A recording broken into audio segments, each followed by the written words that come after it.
someplace pretty far away and warm. Right. And we can take note of the other people who are here, but we have, as usual, many members of the board either. I shouldn't say either on screen or not. Yeah, Nikki's here. Nikki's here and Ronnie from the committee. I don't know about And Corey. lots of other people. John, just Marissa is going to be late because she's tied up at the dentist. They took her late, so she's gonna come on as soon as she gets out of the dentist. Okay, thank you. Okay, so Is it everybody Corey except on? Jess. Do you Yeah, know? don't No. worry. Well, it's- Looking for a motion to approve the agenda. Oh, okay. So moved. Yeah, this is. Second. Discussion, corrections. Kathy, Sue. All those in favor? Aye. The agenda is approved. Minutes are approved. And public participation. The minutes are approved? You didn't No, do we didn't approve the minutes? No, just the agenda. I don't feel so bad now. You signed all of them? I know, me too. So anyway, does anyone want to move the approval of the minutes, which I thought is what we were doing because we were trying So moved. Sue? Oh, second. Yeah. Sorry. Well, that's why I was asking about omissions and corrections. Are there any? There are none. I'm calling a vote. All those in favor? Now that's approved. Public participation. Members of the public and staff may bring to the committee's attention information, ideas, or matters of concern related to all the duties and responsibilities of this committee. This committee will not allow comments regarding specific staff members or personal grievances. The time for individual remarks will be apportioned according to the number of speakers and will be limited to 5 minutes per speaker unless extended by the chair. Is there anyone from the public who wishes to speak? Hearing none, we move on to discussion and next steps. District Improvement Plan, high school. So you may remember, I think it was back in January that we shared the district improvement plan with this committee, and all of the schools have been working on their own site-based improvement plan. So we thought we would bring those to this group so that you could see the through line from the district as the sort of umbrella, and then how this translates to the various schools. And the high school is lucky enough to go first. So, so Robin and Leanne are here. Andrew and Charlie are on Zoom. So, And Steve is up and there, too. Steve is up there. Hi, Steve. Yeah. So this was definitely a team effort.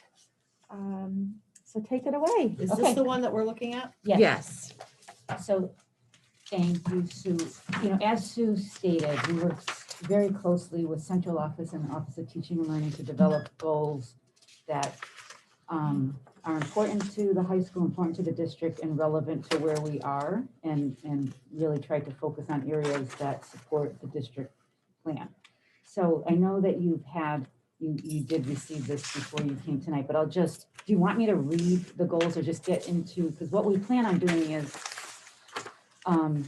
you know, we're super happy with our collaborative team at the high school and the administrative team, and our mission to just work together on behalf of all of our students. What we want to do tonight is I'm going to talk about one of the goals and one of the areas, and then each of us are going to take on part of the priority goals, you know, that some of the work that they're working on. Do you want me to read them or just highlight?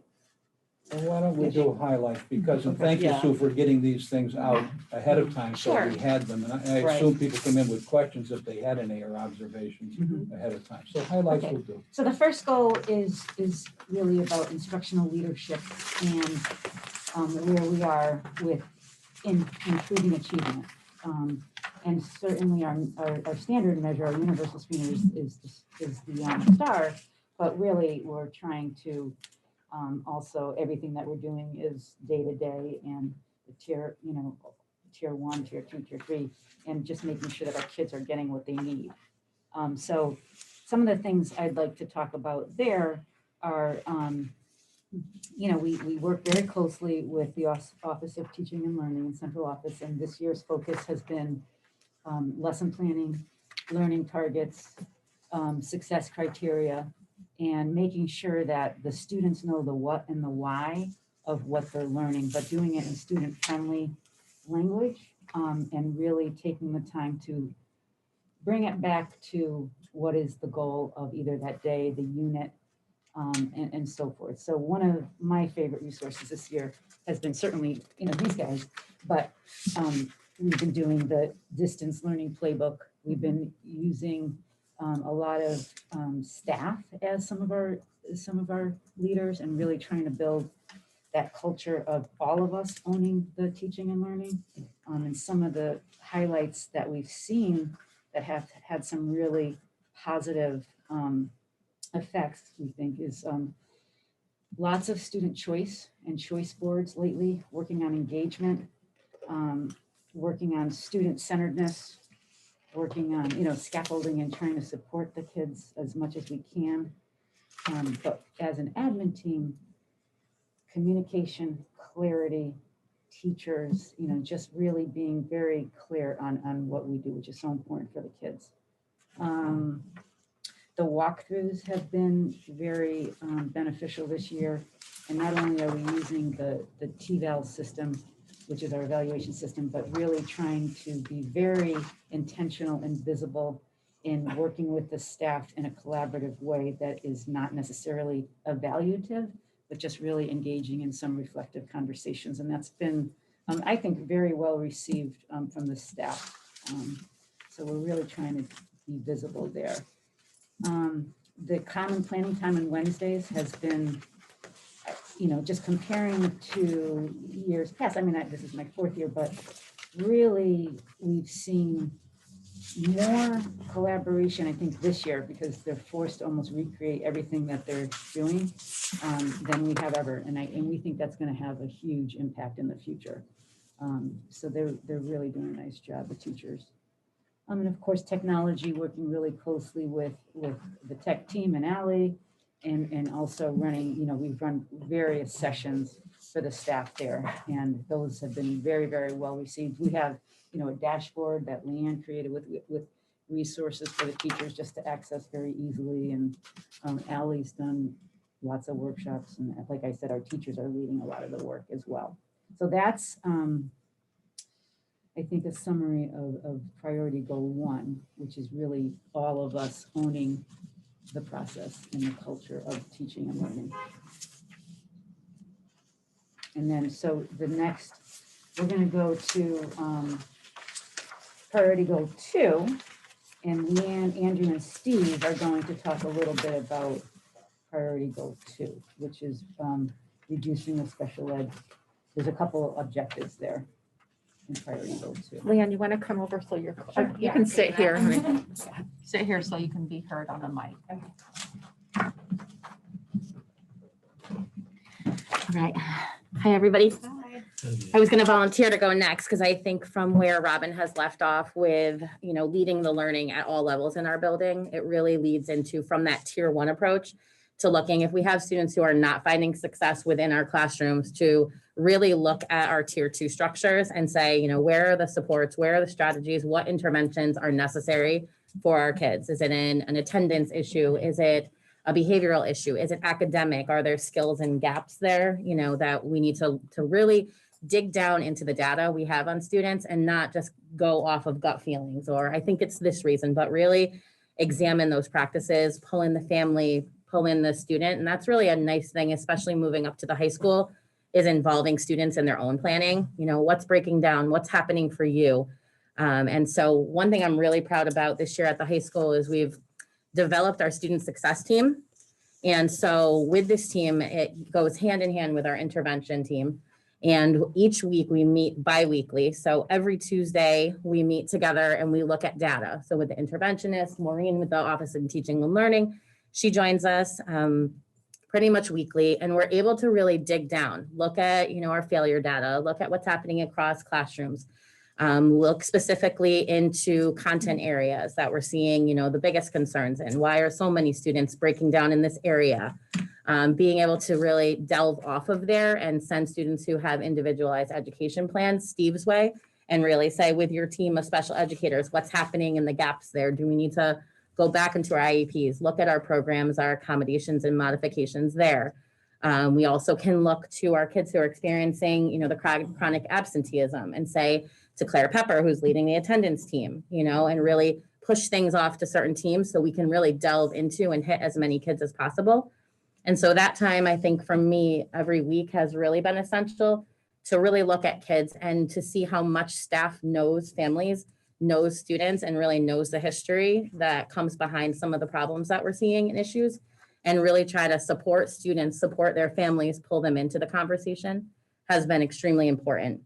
On Fridays, we also pull our student success team at that time. So the intervention meets on Tuesdays, and then our SST team meets every Friday. And teachers fill out information in terms of if they want us to look at a specific student, or we pull them from the data dives that we've done on Tuesdays, and we start to prioritize and pull their team of supports in the building, pull their academic advisory teacher, pull their school counselor, their social worker, a teacher to represent them, their administrator there, and really look at their history, behavioral history, academic history, family dynamics, and things like that to set forth a plan of action steps to put in place within the building, and reach out and really task people with a plan to collect data, increase the interventions, increase the supports, and then plan times to come back together to review cases and look at new students.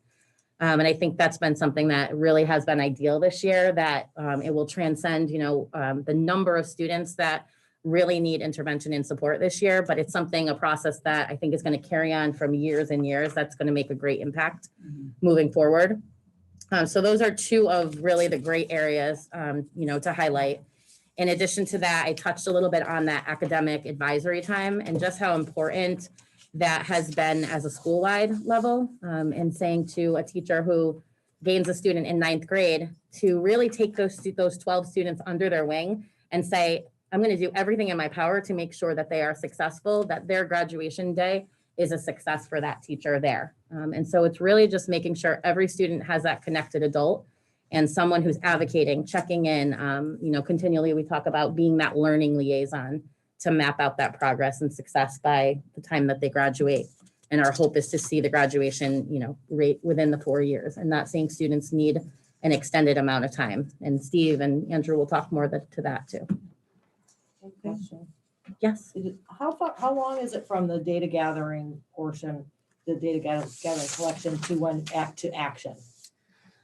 So there's different levels of action that would happen. So if it came to the SST team, we would put an action plan out, and there would be minutes that would go out to the team of teachers working with that student, and specific staff that have been tasked to do certain things. So that would be immediately following the meeting, within a day or two. Another intervention we've put in place recently is the Academic Resource Center. So it's a room that's now staffed by 2 certified staff members, someone that is language arts history focused and someone who's STEM science math focused. Their duty time now is to be in the Career Center. For some kids, we have scheduled them in there, but it's also another place where if a student was in study hall and the teacher was an English teacher, they needed math support, they could send them on there and get really that specific help, support, goal setting, just kind of that motivational piece too, to say like, work on this project or this activity, let's focus here, let's get it turned in so they can feel that success. Right. So there's different timings and different levels. Some take longer, some come off of our radar for, if they're finding success. But it sounds like it's immediate Yeah, it from really the is. data collection to when this team gets established for an individual student. Right. We just, juniors, we just started scheduling. I mean, it was the next day, Yeah. It takes a lot of time to identify, and try to figure Sure. out, but Yeah. once we get it ready to go, it's the next day. Yeah. So systems and structures that we have put in place this year, we think are going to have huge impact moving forward once we can get out. Is this being done at the middle school? So at the middle school, they have something very similar to it, but it's more of set up like the WIN blocks, which maybe you've heard about before, that we instituted this year, but it provides those intervention blocks built in. So it's meeting different kids at all different levels. It's a So a little little bit different. different. Okay, can we hold the questions? Maybe we should hold the questions till the end and then Okay. ask them all at once. Okay, so thank you, Leah. You're welcome. And middle school get a chance to present too. Oh, they will? Yep. Okay. Yes, everybody will present. Andrew, do you want to go next? Yeah, definitely. Thanks for having me. So Andrew Marchand, assistant principal at the high school, and I'm here to pretty much tell you how the school counselors have been working extremely hard. One of the things we're here to talk about is the SSP plans, which is different than the SST. SSP is a student success plan that we are implementing throughout the middle school and high school programs. We just started having we had some great conversations with the middle school team.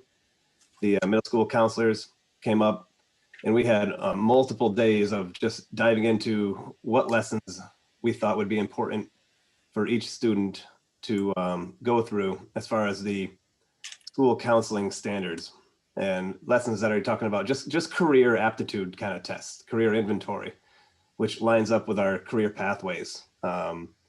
And what we have, what the students are actually, which inventories they're taking in which grades and where they're taking them. And by lining up the 6 through 12, we started talking about registrations and 8th grade registrations. And the school counselors did a phenomenal job going down. High school counselors went down, worked with the middle school counselors to register every 8th grader in the building at the middle school in one day pretty much.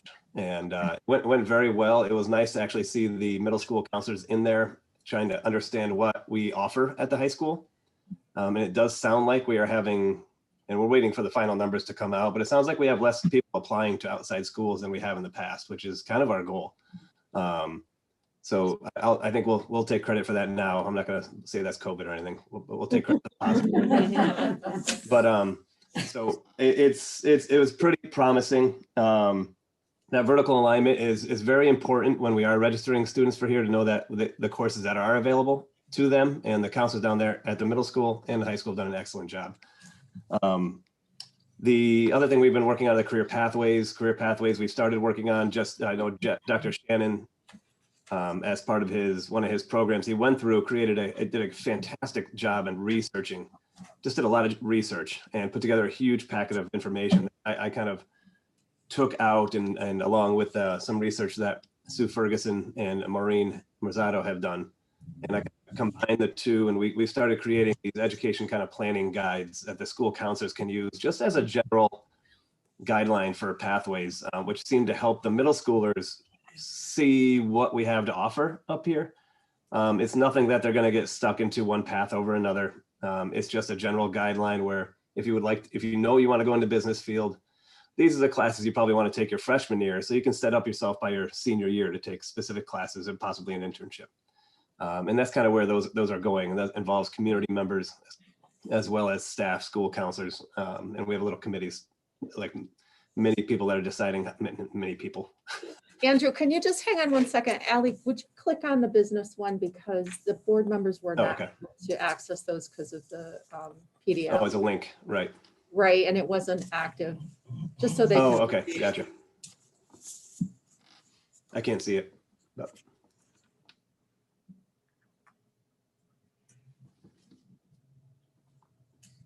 Just so you can see the planning template that we're using that Andrew's talking about. I know it's distant. Yeah, it's just a draft of an idea of what we're trying to make simple, so you can kind of have an idea of what we offer here, and as well as clubs. I thought this is great. Jeff put this in here.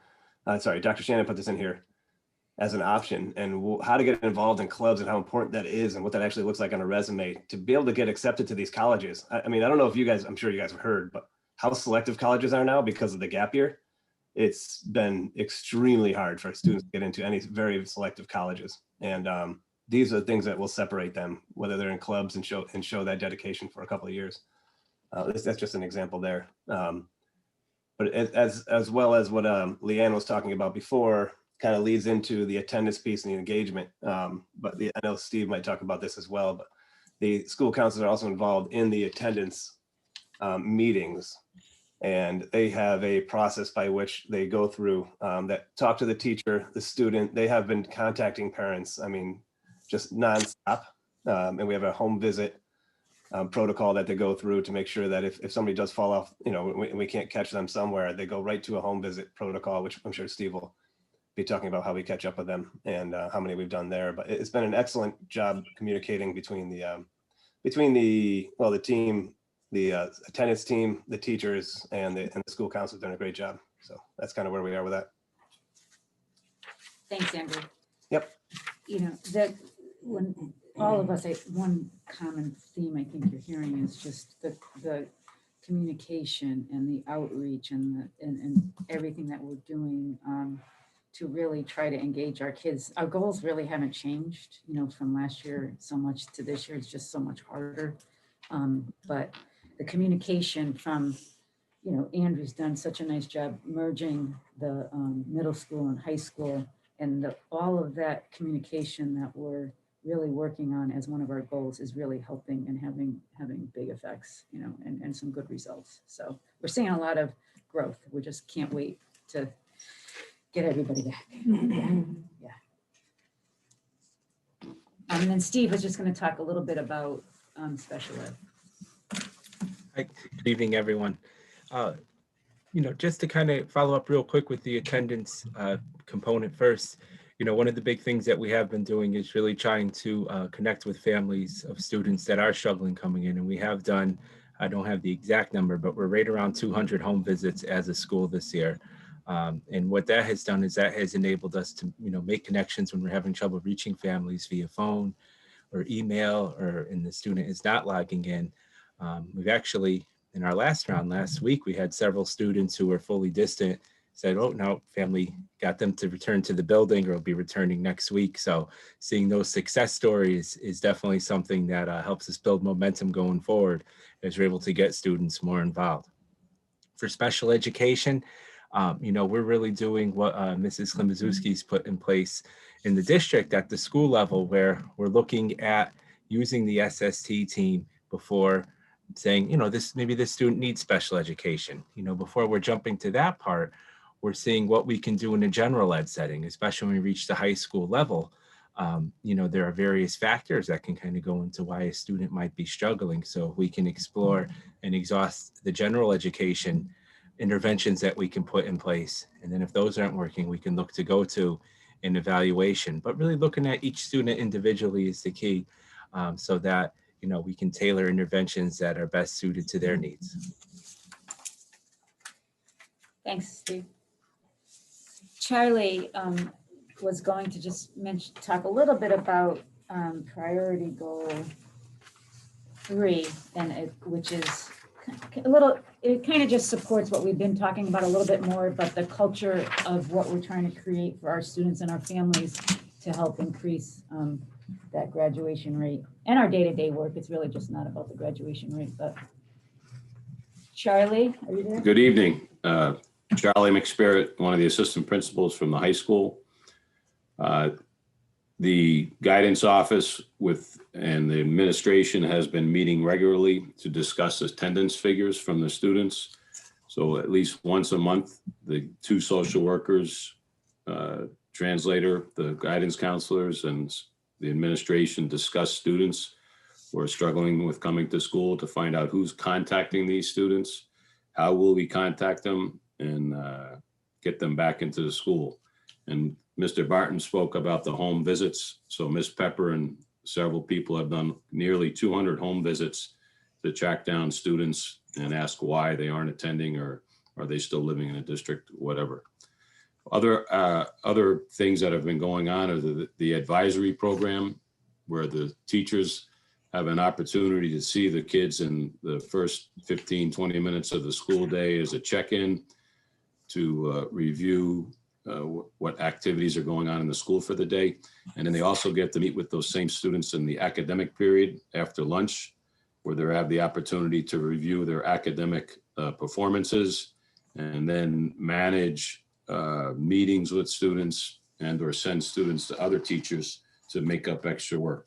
One of the other things that we finished we did the first week of March was, how do we have a successful, we provided a program that called Successful End to the School Year, where we had a Zoom meeting for anyone who was interested. And we had approximately 20 families participate in this meeting. It was run by Mary Morton, Christine Gamari, Patty Conroy, and Charles Coloris, as well as the high school administration participated. And we talked about why is a successful end of the year important? How can we increase our chances of being successful? What can parents and guardians do to help their children? and then what supports are available at Torrington High School. So that was a end of year program to try to, as we get closer to the end of the year, as it comes right around the corner, what can we still do to maintain staying with your grade, graduating this year, June of 2021, as well as this year's, everyone maintaining their same grade so that they graduate on time. And that's what we've been doing. Thank you. Thanks, Charlie. One thing kind of related to everything too, we're really working on a culture of excellence and really working with the students to, if they haven't, always looking at where we are in our data, if the kids have not done an assignment, if they have not made up a quiz, just trying to work with the kids and talking to them about it's not okay, and so we're using the Academic Resource Center, we're using a math lab, we're using the academic time to really, it's going to take us a couple years to get there, but really just don't take the 0. Why do that? How important is, this assignment and let's get it done and working with them. So that's going to take some time. We've seen good results there, but that's an overall culture shift that we're trying to make. Failure is not an option. Failure is not an option, and that's what drives us every day. Our graduating class, all of this, Torrington High School needs to work for all of our students. And what does that mean? What does that take? The last priority goal is the curriculum development. That's working in a partnership with central office, and Kathy Sosnowski, and social studies and English are the focus areas right now. And it's looking at and revising and looking at our essential questions and seeing where we are. English is in very good shape. English is almost as finished as a curriculum document can be, right? Yeah, and social studies continues. Close behind, Yeah, close behind. And then we're really truly looking forward, we've talked to Sue a lot and OTL, but this summer being a very important summer of work with the staff. They're eager to take a look at everything and make some adjustments and improvements there. So we're super excited about the work that's been done, but the work that's coming. If I could just jump in just to explain to the board, this is work that was started more than a year ago, but when COVID hit, this is work that was done. We were able to release teachers during the school day, get substitutes so that we could allow teachers to come together and work on curriculum revisions during the workday. But then when COVID hit, we were unable to do that because there weren't subs available and that sort of thing. So we were very limited. So when Robin says, so it slowed the process, in other words. But hopefully this summer, everyone's going to be vaccinated. People are looking forward to getting back together. And, we have been able to do some of it via Zoom, but teachers are tired, so they, at the end of the day, and curriculum writing is a very, very demanding sort of, mentally taxing. Yeah, I had a great conversation with one of the staff members, the other day, and he was just saying we can get some done, on Wednesday afternoons in that collaborative time, but really, like Sue is saying, it's intense, and to really have that hours of time to really work on it and get it done. So they're excited about it, and I just feel like I don't know how I know everybody else, but the staff has really come together on those Wednesday afternoons time and made that time a very valuable time for growth. They had to recreate really everything this year. They've become new teachers. The kids have become a different type of student. But we have seen more collaboration this year. I can only speak to the last 4 years, but this year than any other year, which is so nice. And we love it. We love the fact that the teachers are loving it because they're supporting each other and helping each other. So. Okay, are the people going to speak or? Are other people going to speak? Are you done? You brought Andrew and Maureen tonight. Oh, Andrew and Maureen are here for the other the agenda other- items. okay. Yeah. They're my security. Okay. Well, then questions. Now that the presentation part is done, do we have questions on what we've heard? The academic performance period, is that something we'll be able to keep with the increased credit requirement? Yes, super excited. So not only, we'll have that next year. We'll hopefully have maybe a few math labs open. We're going, and PLCs, we just talked to another principal, and we've been talking scheduling, but just being able to, the teachers are still gonna have, even though they may not have 4 Wednesday afternoons, they're still gonna have time every week to meet. And they could look at student data. Okay, this guy might need to go to ARC. Yes, we are definitely going to have it. Super excited. Other questions? I do. Just a couple of things. This is for, That's next on the That's next. agenda. Don't cheat and look ahead. no, I looked at it before, but I didn't know how One thing at it a would time. tie in. That's why teachers don't pass things That's out. right. Unfortunately, Sue left them there so we could take them. I'll save this question for here. Some of my questions will relate to what's kind of happened in the last couple of months in terms of what people have said changed in expectations. I'm glad to see that the Star Universal Screener will be used to measure performance and not more subjective. That was good. Not that it matters what I say, but you had the sped It stuff. does tonight. It does This- tonight. That's the sped stuff is great. But what happens with, because I know that we've talked about in the past, and that's why one of the reasons we wanted to bring more resources was hopefully by high school, the number of students in sped would be a minimal. Mhm. The question on holding kids back, how do you, it really will apply to the next question, but in the sped group, do you do your best to not hold them back, but still hold them to the standard necessary so that they don't leave high school? Yeah. I don't know how that works. Well, I'm not familiar with the we- process with sped. We will try to support them to the best that we can in the classroom, and obviously, we have some growth there in making sure that the kids are getting what they need, but we do try to support the students as much as we can. And we do not want to keep them back. The kids, if they don't pass a class, they have to take it over. Right. I'm gonna maybe use this year as an example. Steve and Laura can speak to special ed. I think that would Yeah, that's what I thought. That would be supportive. Steve, you take it. So with special education, if we do see students that are failing, when we do have their PPTs, or if we have to call an additional one, we do look at different kinds of accommodations that we can put in for them. We have to really look at what the root of the problem is. Is it where their IEP needs to have more accommodations for them because they are truly struggling? Is it because they are struggling with engaging, as with this year? That's a lot of it, is being present and logging in. So once we identify what is truly the problem, then we can plan individually to what we can put in place to try to help those students, pass their classes and make credits. And if I could just add one other thing, whenever we hear retention from parents regarding children in special ed, we need to remind them that each child has their own individualized plan. So the plan is written so that they can meet with success in any grade and in any course as we move along. Like Steve said, we revise if we need to. So, we often discourage, doing that. We would look to see what we need to do to make the child successful. And also, they can stay in school till they're 22. So often if we hold them back when they're younger, ultimately they could be missing a year at the upper level. They'll have one last year to be able to participate in that. So that's how we usually address it.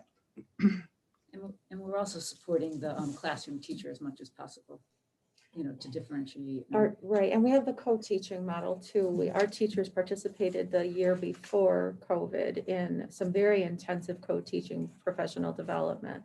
We had all of our 6th through 12 teachers did that through our professional growth plan that we had partnered with CERC. And it was very valuable. It was right? I mean, great. And unfortunately, this year, a lot of things, that we still have the co-teaching, but some of the instructional rounds and things that we were doing before COVID have not been able to continue. Right, so the special ed teacher essentially would be into the classroom, into the gen ed classroom, teaching alongside the gen ed teacher to help to make those accommodations in the tier 1 setting, so that the child with the IEP, his or her goals and objectives are being met in the tier 1 setting. That's the goal.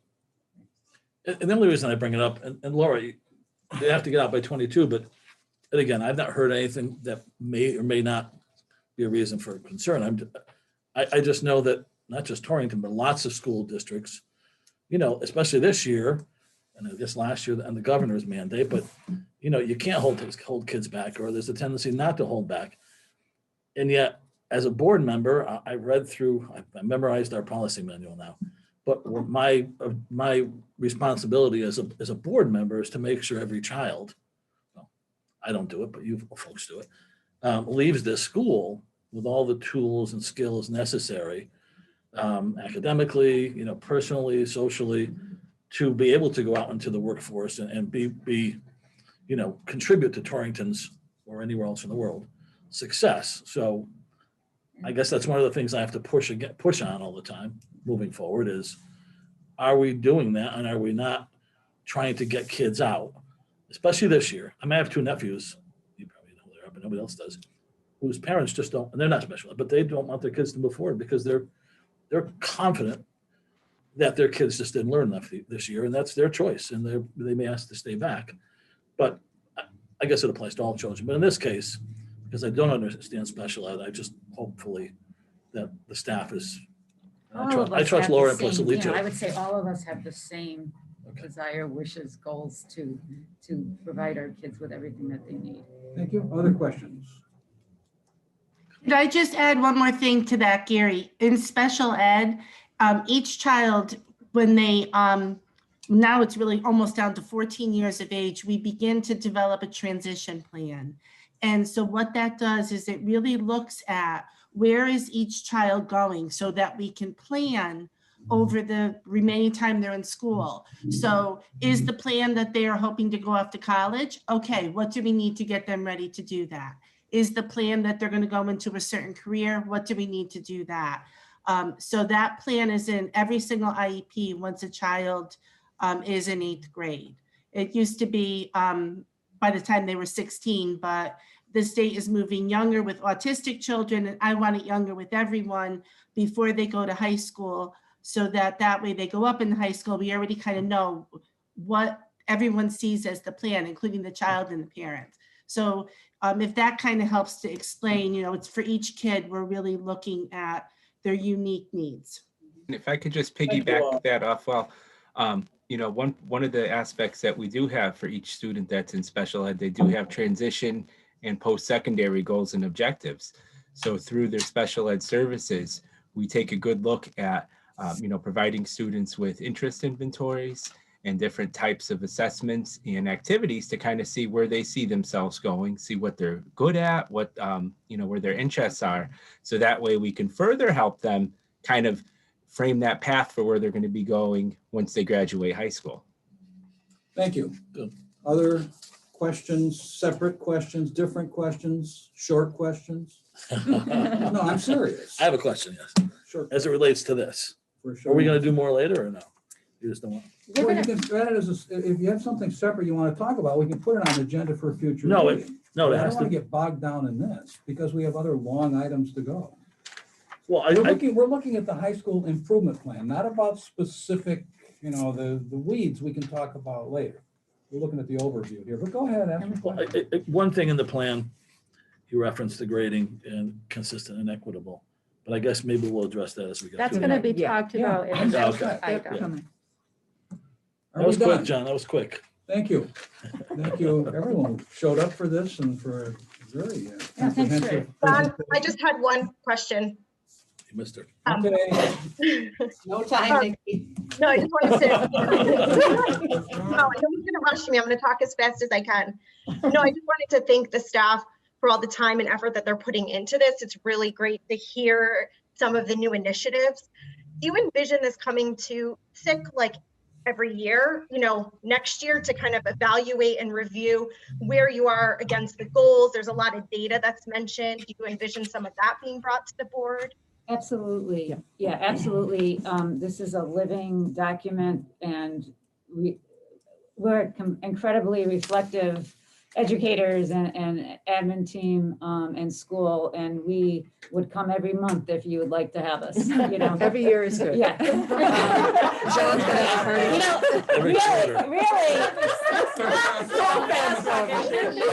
I appreciate everyone's effort. Nikki, You have to share. we would love to have you guys come up, and see all the great work that's happening. So, Well, if we could do that, I would Yeah. love to. the goals, to read the goals, to really, you want to, ready? Come on.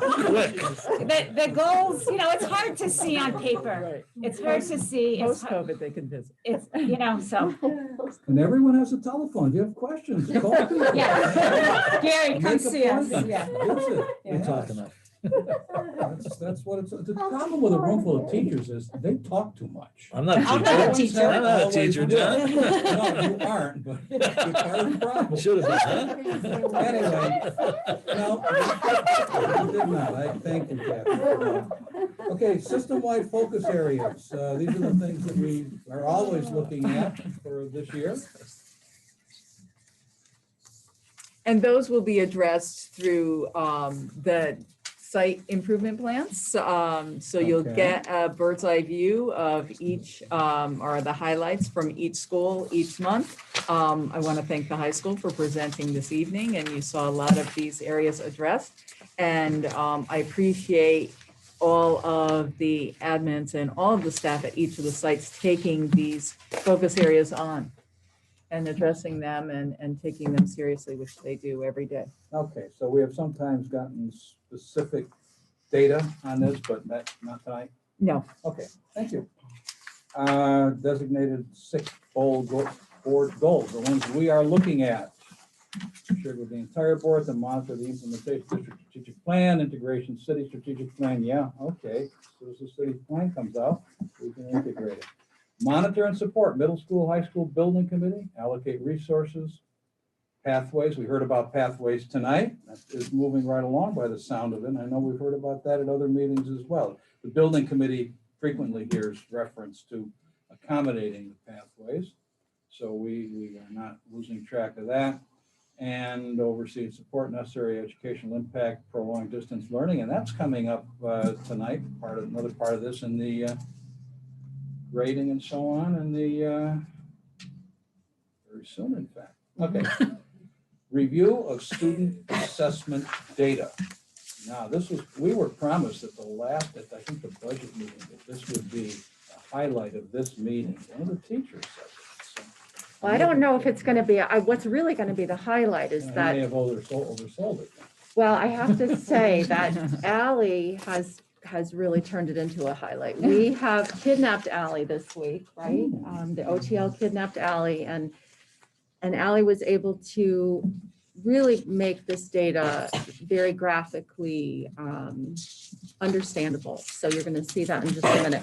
Would you mind switching seats so that Andrew and Maureen can come to the table? Thank you. Just a little. Yeah, thanks. You might have to just bring a chair back. Okay.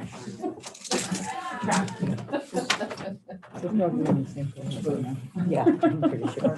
Everybody's been vaccinated except for you. I have super And you. immunity. That's right, you got it already. Take the mask off. During COVID. I had mine yesterday. I had my vaccination. Oh, you yesterday. got your vaccine. As long as you don't breathe, you're fine. Yeah, no breathing. Breathing allowed.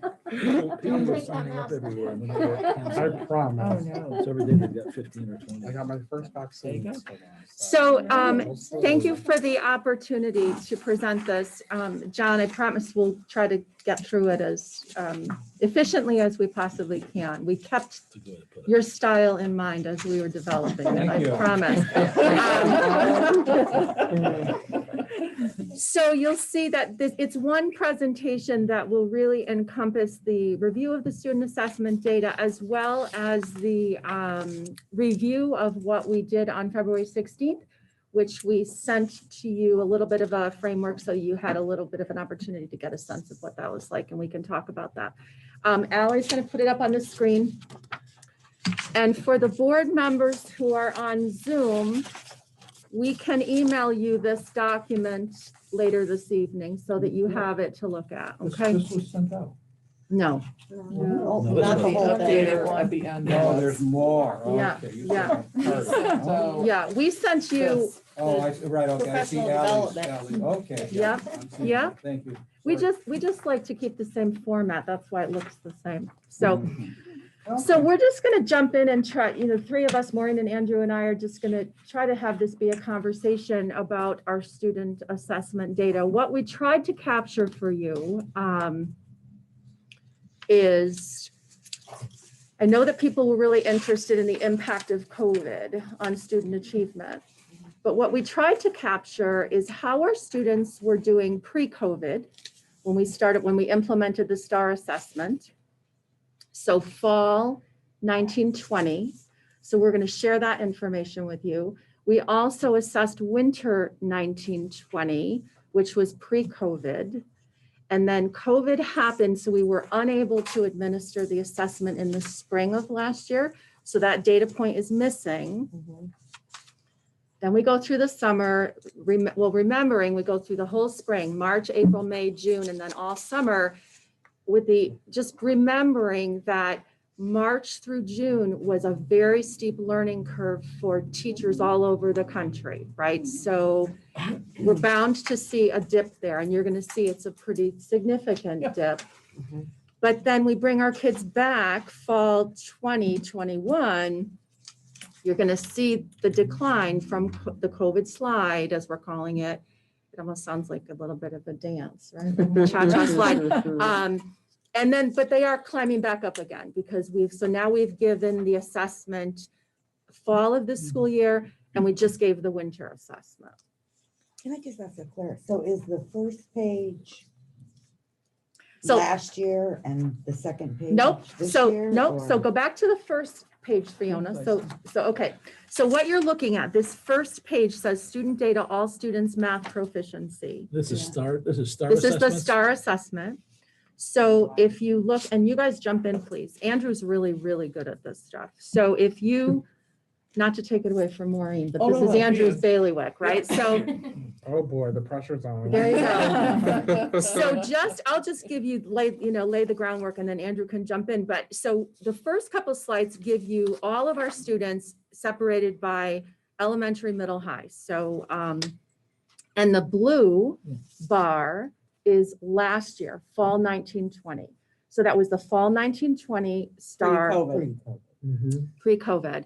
The bright green is the assessment that we just administered. So a year and a few months later, okay? So where the kids are right now, according to STAR, is the bright green. Where they entered in the fall of 1920 pre-COVID is the blue. Which is really November of that year, right? Correct. It was Okay. November. And then Right. winter was like January of this year. So it's pretty close. Right. The other thing to just tell you so that you have the reference point here is what this represents is the percentage of students at or above proficiency as measured by the STAR assessment. Is this just high school or also? This is All grades, okay. Yeah, all the grade levels. So grades 2 through 12. Oh, there it is right there. Okay, yeah. It's black. Okay, so the STAR assessment is given to students in grades 2 through 12. And we're giving you the data point students at or above proficiency as measured by the STAR for our purposes tonight, okay? Okay, so that first page is math. If you turn the page, you're gonna see the same breakdown, elementary, middle, high for reading. Now, there's some interesting takeaways here, which, we can maybe talk about it after. You want to go back and do that after? I think so. Okay, okay. Yeah, we can give the overview, and then we can go back and tell you what our analysis of this is, what we're thinking, by looking at this data. You want to jump in? Or no? So, okay, all right, so the Yeah. overview. So the next page is, again, so we're looking at reading on the next page, and what this is showing you is by subgroup. Okay, so we have, you'll see the first two bars are, again, the same, Yeah. right there. Yep. So again, we used the same metric, right? So it's students testing on the STAR at or above proficiency. The first is our Black students, then our white students, Hispanic, Asian. We were supposed to take this one out. Because that only reflects 4 students. Yeah, you the said. unknown bar is only 4 students. And basically what unknown is because people choose Didn't not fill it to out, right. fill it out, right?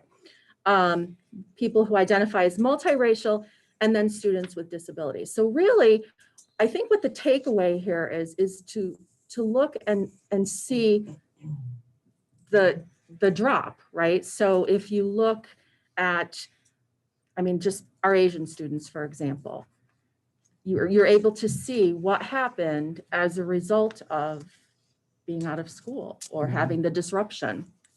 One of the things that I want to point out for Laura is that students with disabilities really didn't have a drop.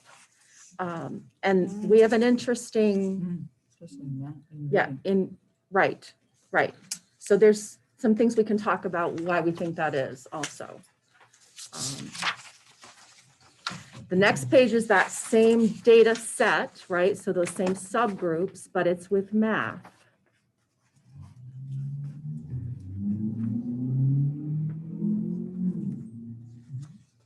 Yep.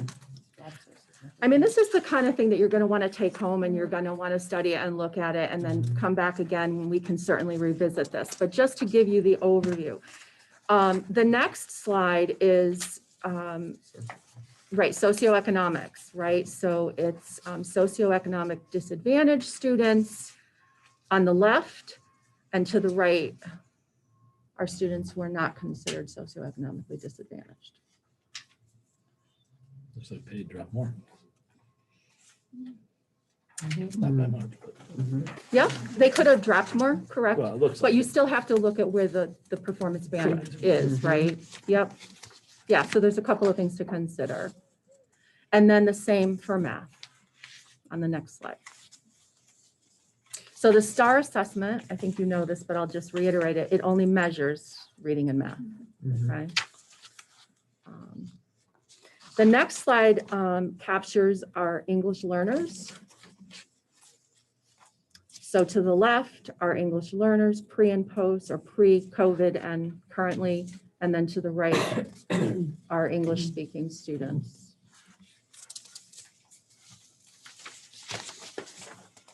And then ELs for math.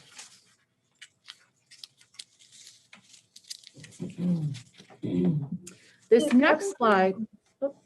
Sorry, I had a clarifying question. Is everything on the slides before represented here in these kind of subgroups? Meaning every child is placed in either one of these buckets? Yes. Yep. So the next slide, you want to explain this? Sure, I can, absolutely. So what we wanted to do was we wanted to look at the cohorts, and what we mean by that is last year, pre-COVID, when say students were in 2nd grade, we wanted to see how are they now performing as 3rd graders.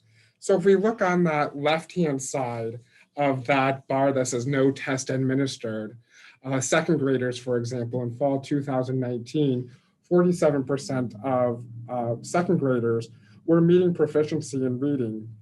And then they grew by 4 percentage points in the winter of 2020. Then we wanted to look at them as they came back as 3rd graders. So what I'm looking at now is the 3rd grade row. It's in yellow, where we can see when they came back from being out of school due to COVID in fall 2020, we saw that they went from 51% in winter 2020 to 41% in fall 2020. So they had lost about 10 percentage points while we were out of school due to COVID. But we can see now, since we've been back in school, they've gained about 2 percentage points since the beginning of the year to January 2021. So when we look at that, the full difference from fall 2019, where the second graders then scored at 47%, and now in winter 2021, overall, that class of students lost about 4 percentage points. So we had done that for all of the grade levels to see how has the cohorts, how have they been affected due to the impact of COVID. We did that in both reading and in mathematics. But before we go to mathematics, if we can go to the next slide here, I think this is a really great visual. Here we can see at each particular grade level from fall 2019 to winter 2020, many of our grade levels we can see were on an upward trend. We had more students performing at proficiency. And then we see the impact of COVID. And we can see that there's a dip from winter 2020 until fall 2020.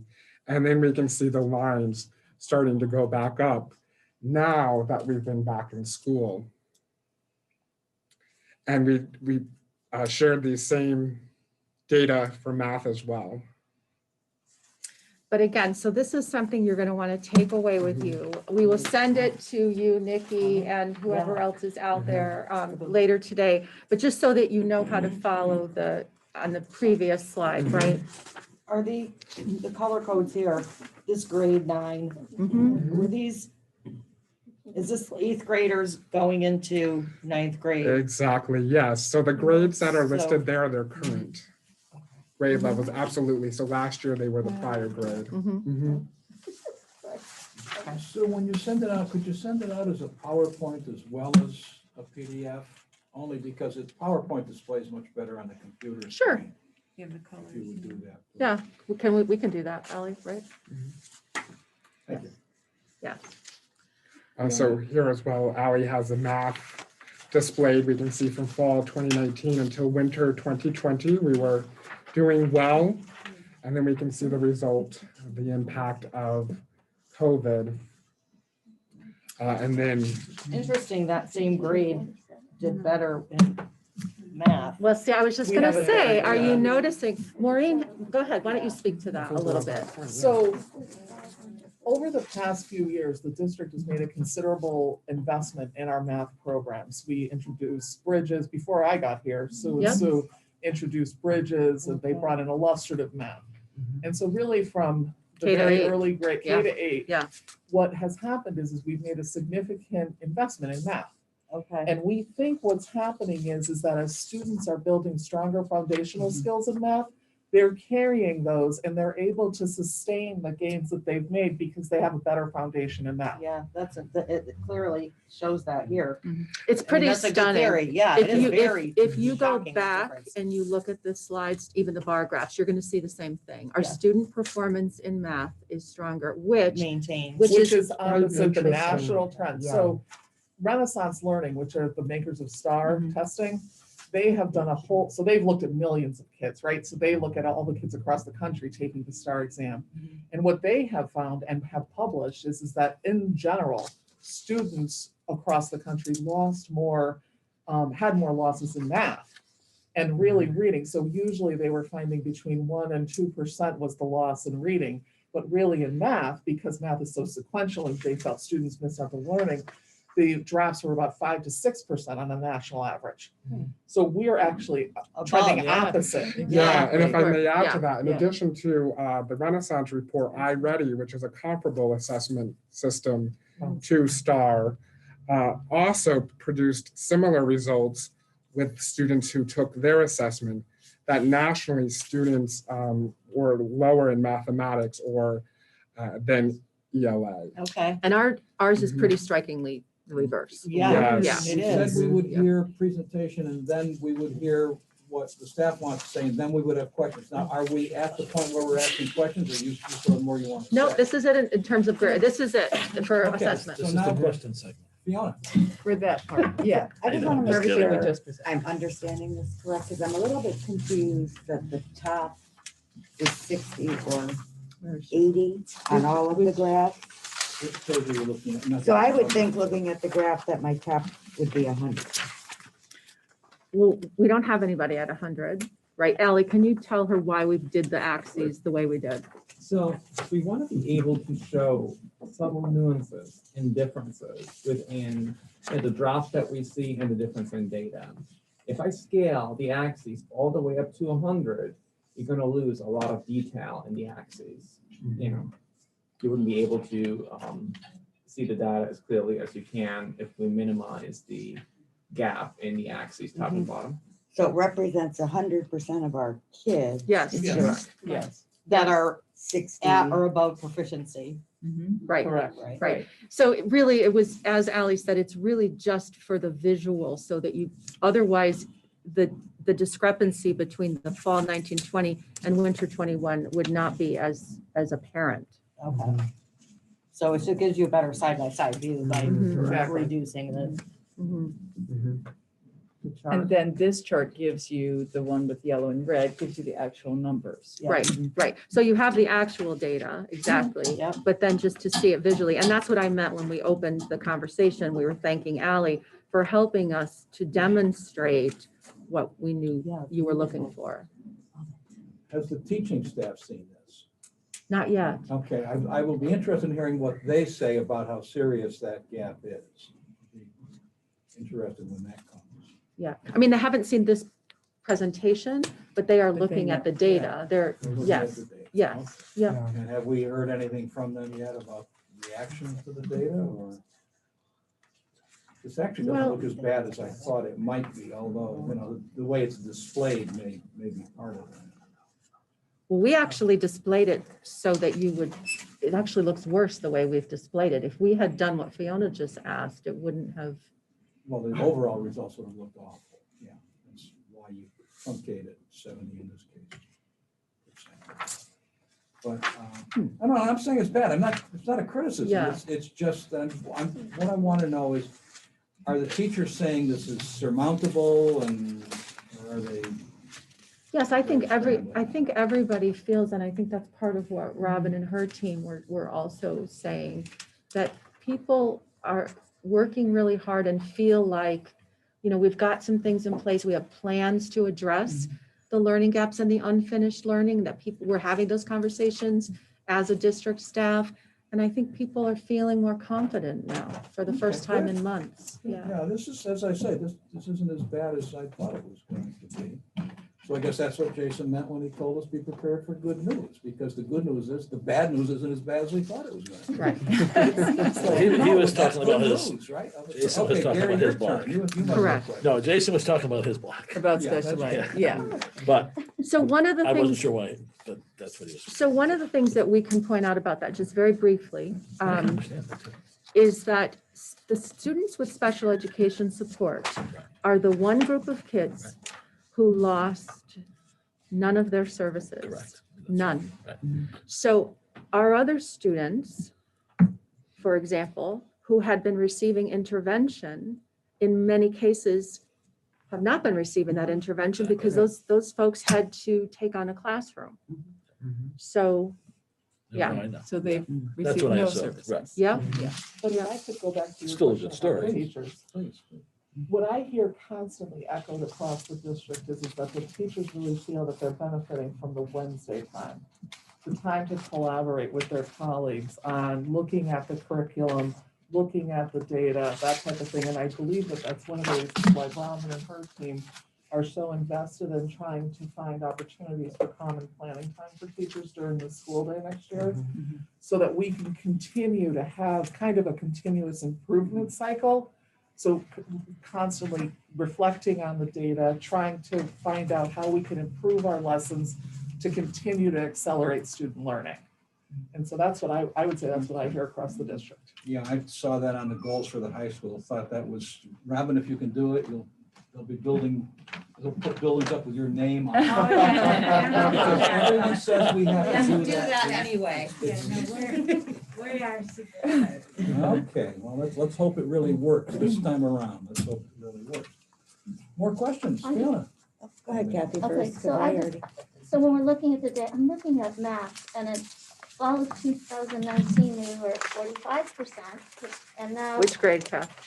grade 2, to 46 in the fall of 2020. Am I reading that correctly? I just Yep. want to make sure. Yes. Yep. Yes, Okay. you're right. So I guess my second, are these the exact same kids, or is this just Well, grade 2 to grade 2? where it's grade, some no, have it's come grade and 2 to some have grade, left? yes, Okay. yes. Yes. So it's not exactly the, okay. Right, so- it's the cohort to the best Okay, that we to the could best do. we can. Okay, Yeah. the other thing is, I know that over the last couple of years, we spent a lot of money on supports for math. Mhm. Have we done the same thing for language arts? Not yet, but we really want to do that. Okay, I just want, because I think about, I know the wonderful resources that we have for language arts in our schools, but I know that from my point of view, there was a lot of professional development that we missed out on, and it's wonderful to have all of those supplies and supports.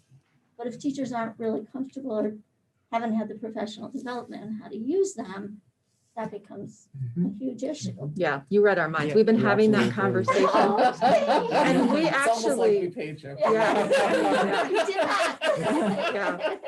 we No, I actually know. talked about that at a SIC meeting about a year ago when, or maybe it was at a budget meeting, we were talking about the fact that we were buying some phonics resources and some decodable texts and that sort of thing to try to supplement Right. the resources that you're aware of, right? But now we're looking at having a deeper conversation about what the need might be, especially when we see the payoff from what we've done in math. Yeah. And I mean, yeah, and I mean, and I know the resources that are there for language arts, and they're wonderful, and people need to have professional development in them and have the opportunity. And It that, isn't zero sum either. You can improve both at the same time. Mhm. Both Right, programs. right, right, Mhm. right, exactly. Fiona, I think it's your turn. Mine's kind of like a bigger picture, but I mean, I think this is one thing we don't do good as a school system. Remember the fighting that went down and we were buying all this new math stuff and then it kind of like just happens and goes away and no one really knows the outcome, right? Well, now clearly we can see the outcome. And it's kind of the way I look at the same as special ed. Once we started to invest in the resources we needed, we got the results we needed. Math, we're Yeah. seeing that. Mhm. And I think even if we're not going to get what we need, I think we still need to lay it out that these are the things we need for reading and writing, Mhm. right? To have the same kind of results that we've had in special ed and math, because it's an initial investment, but long-term, it's going to cost us a lot less money than continuing to provide this tremendous amount of services to so many kids. correct. So I guess I'd be interested in just in future, really, looking at it from a curriculum standpoint and a purchasing standpoint of what are we lacking? What do we need? Mhm. And I think that's where the board could be beneficial in really kind of pushing for that kind of stuff. Mhm. And now we've got a track record of proof that It look at what works. It's happens worth when the we've spend. invested. Yeah. So No, it's very exciting. I mean, it's not as bad as it could have been, correct? But we still have a lot of growing to do. But still, our takeaways were, this is pretty revealing. Yeah. And it helps to tell a story and to push us in a certain direction. So, Well, and Ronnie said a long time ago that there are good things that are happening too. Yeah. And they don't necessarily show up in what we hear, the anecdotal reports we get, but things aren't bad. And also, the programs that we're putting in are no better than the people who are implementing them. And as we've been saying for a long time, we have the right people in place to start moving ahead. And it shows here, all the way from the top to the classroom. Correct. It shows here. Other questions or comments about this? Anyone out there in Zoom land? Well, what can we talk about right now? Is there more that we're going to get into? Yes. That you shut me up on? just wait. First part. Yeah, this was the first part. The grading is next, which No, I think is your red meat, right? No, well, yes. So, but to piggyback off what she just said, one of the things we had, no, I'm not good at that. But we had these meetings we're having with equity and diversity, and one of the discussions we had with one of the women, Judy, was the city has shifted so much to the education department for social workers and psychologists, and the city's kind of washed their hands of anything that people in this town can go to for those kinds of services. Moving forward, I think, especially this budget season, is to try to, in my opinion, aggregate that and separate it so we can get an idea of how much of a burden is being put on the school system, unlike other communities which have social service agencies, social workers, psychiatrists, psychologists. You know, they've put that on our shoulders because the state mandates it, yet the city doesn't provide the resources. So I think going forward in budget season, maybe we can aggregate that amount so that if we can justify having lost all that budget money toward those expenses, it would give us the kind of resources we need for the other things we may need to improve these numbers. And that's a matter for the budget. Correct, but I wanted to discussion tomorrow piggyback, night. that's correct. That's a budget. But you can have those numbers for the budget committee. More questions about, Yeah, see, it's tomorrow night. I don't know if I Oh, can no, I'm tomorrow sorry. night, but yes. No, the next time. Next time. or we're moving on. A few hours. Hey, I have a question. Nikki. Hi. Is Ally able to put back up that grade level, the grade level slide? Just because when I was looking at it quickly, there looked to be a lot of loss in the high school, especially, maybe Yeah. even like the middle school. So I guess I have a couple questions there. Do you know, when we go through the budget meeting, especially for those grades, can we understand better the resources, especially around the CARES, that's going directly to those large gaps? And then the second question too was, Robin mentioned when you get into that high school, if students are not passing the class, they have to take it again.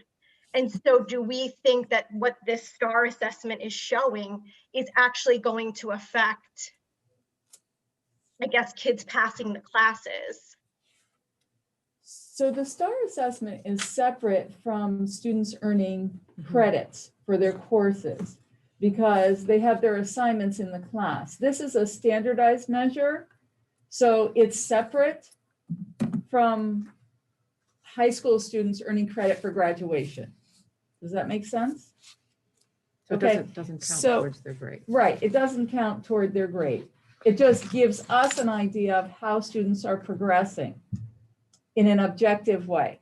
And then, yes, we are looking at where the gaps are and what the interventions will need to be and what will need to be integrated into or allotted for in the CARES Act 2 funds, so that we really can address the learning loss. Okay. Yeah, Anything else? related to that grade thing, I guess, you know, and again, I looked at the numbers really quickly, so I could be completely misquoting, but some of them were in the 20%, which is really, really low, that I would imagine that would have an impact without knowing the STAR assessment. I would imagine that that would have a bigger impact even on the courses and the, you know, the courses that the students are taking, even though they're disconnected. So Yes. some, Sure. so, yeah, so we, And maybe We have a you little, wanna so speak yes, to- yes. there's a little bit, one of our working theories right now is the high school is the only school that tested the kids a little bit differently.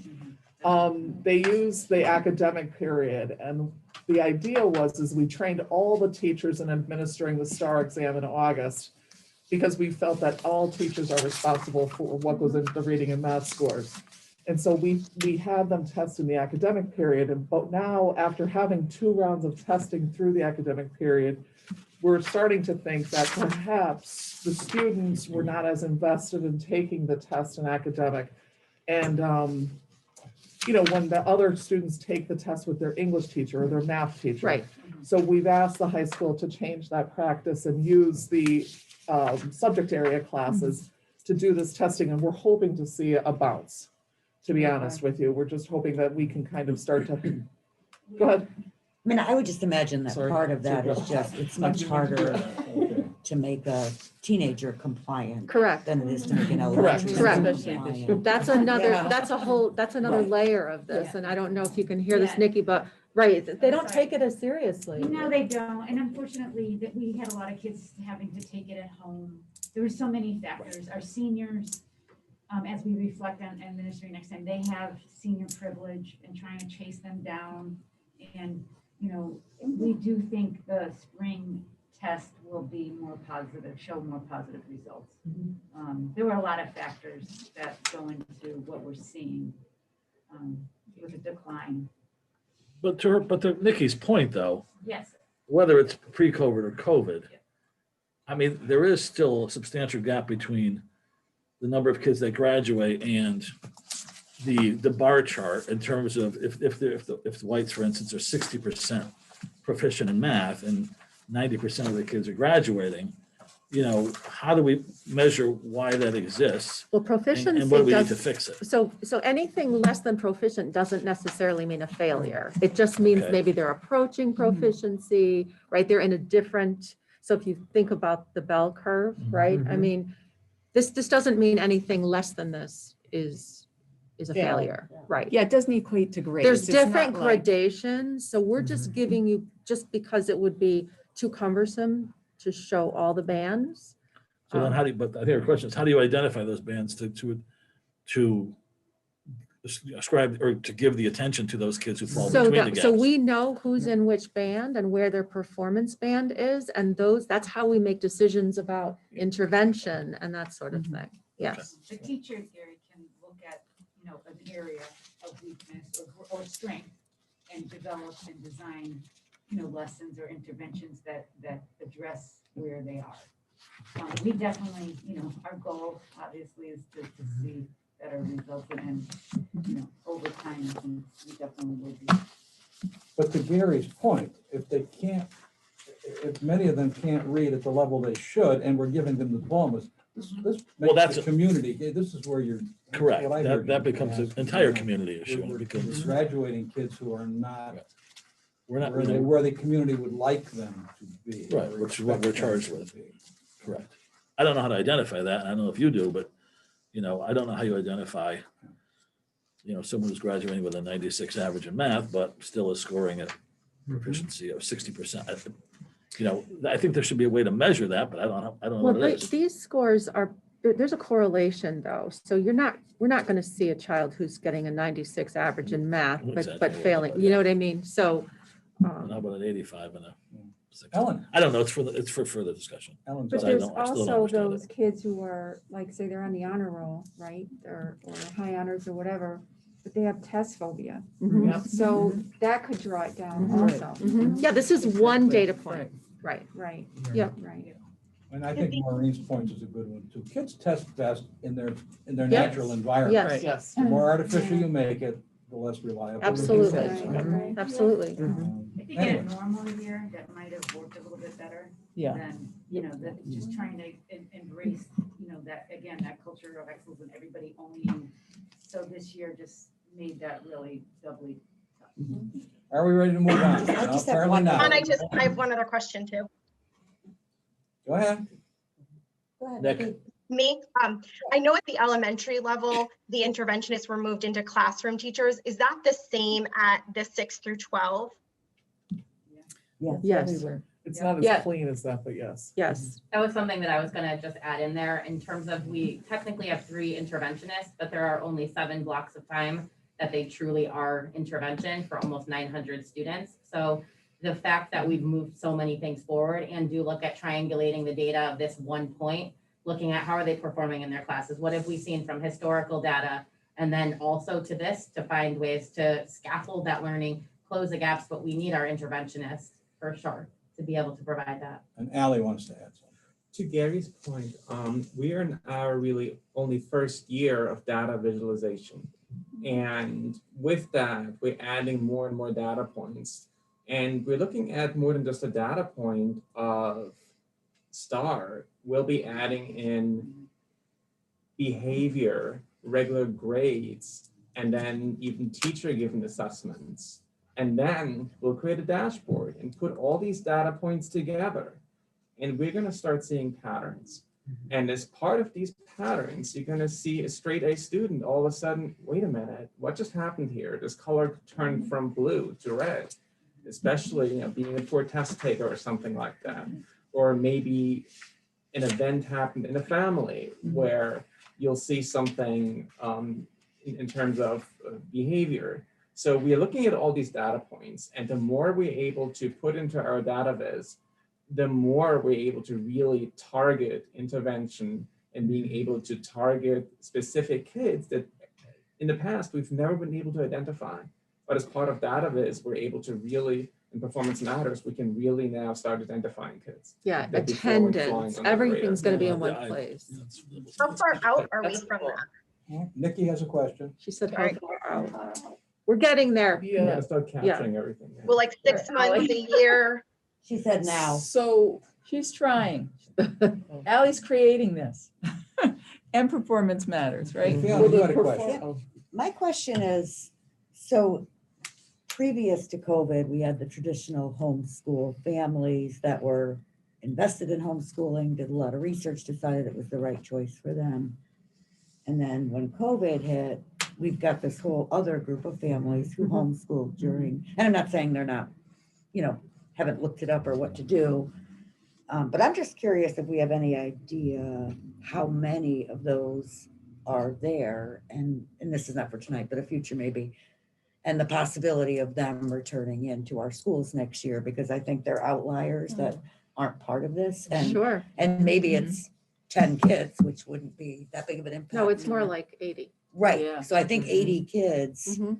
who we've had no oversight or purview Mhm. that aren't used to that model of homeschooling. And approximately, now this is just a rough number, but about 60 of those 80 decided to homeschool because of our current situation. Right. That's what I'm Right. concerned about. So the hypothesis is that once things return to normal, many of those students are going to come back in. Right. Those families though have been in touch, right? So they are trying to, you know, they've purchased homeschool programs and that sort of thing. So not necessarily aligned with what we're doing, but they're making it work for their family and their situation. Right. I just think that's going to be something that's going to merge into this. That's not in our control. Yep. Maybe not the right word, but. Right. It's not. Absolutely. Okay, are we ready to move on? My fear in not moving on is that we'll not be able to pay attention to things later in the agenda that are just as important as the early things, but because we run too long, get ignored or glossed over. Anybody have something compelling to ask or say at this point? Professional development, go ahead. So you received on Monday the slideshow that we shared with the staff. That we're just talking about professional development, grades 6 through 12, because the K-5 did not focus on grading, and I think grading was the topic that we were interested in for here. So you received the slideshow. I hope you had an opportunity to just glance at it. And you were able to access hopefully some of the links to the video clips, some of the, I know there were a lot, and it actually was a very, very long day.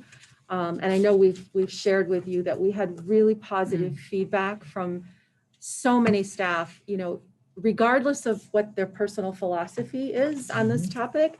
Everybody felt that it was time very well spent, and everybody appreciated the opportunity to really engage in the conversation. We worked really hard on the presentation. We tried to be thoughtful, pull in some experts in the field. Just to give you the backdrop, the structure for the day is we took the staff through a series or a variety of exercises and activities that kind of helped, I don't know, forced them to kind of examine their own professional practice with respect to grading. We're going to show you one activity that we took them through and try to share some of the results. Again, thank you to Allie for pulling it all together. Really what came out of this was the revelation that in our district, grading practices are all over the place. There's just so many inconsistencies from teacher to teacher, from grade level to grade level, within department, across school, across district. I think it was and because Allie was able to make it so visual, I think people were stunned by the results, and because of what they saw, they were more willing to have the conversation. So that's what we did. What we'd like to just show you quickly, Allie's going to just that first activity, Allie, if we could just walk people through the thanks. So one of the first things we did is take people through this activity. People went into breakout rooms. There were randomly selected breakout rooms, and there were a couple of questions. I can't even see it. So one of the things was, so I allow and accept late work for X number of days. Please check all that apply. So I'm an English teacher. I'm going to go down the left column and I'm going to find my category. I'm an English teacher. So this is where I'm going to reply, and I'm going to say, okay, I allow and accept late work. What do I currently do? What's my practice? So I might say, I allow and accept late work for 5+ days. Do I do it with penalty, without penalty? And then if I'm a social worker or whatever, it does not apply. So we did this. So can you scroll down to the next question? So to answer that question, then I allow retakes on, again, I find my category, what's my assignment, tests, quizzes, other assignments. And if you don't allow that, then you don't answer right. The answer is no. I give my students multiple ways to demonstrate knowledge or mastery of skill in an assessment. Robin was talking about choice earlier, and that's really what this gets to. So yes or no. And there's no judgment on any of this. All of this was anonymous. It was just for the purpose of,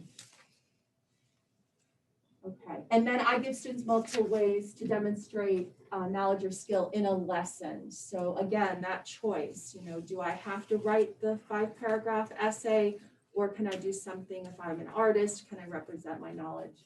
Can I show what I know artistically?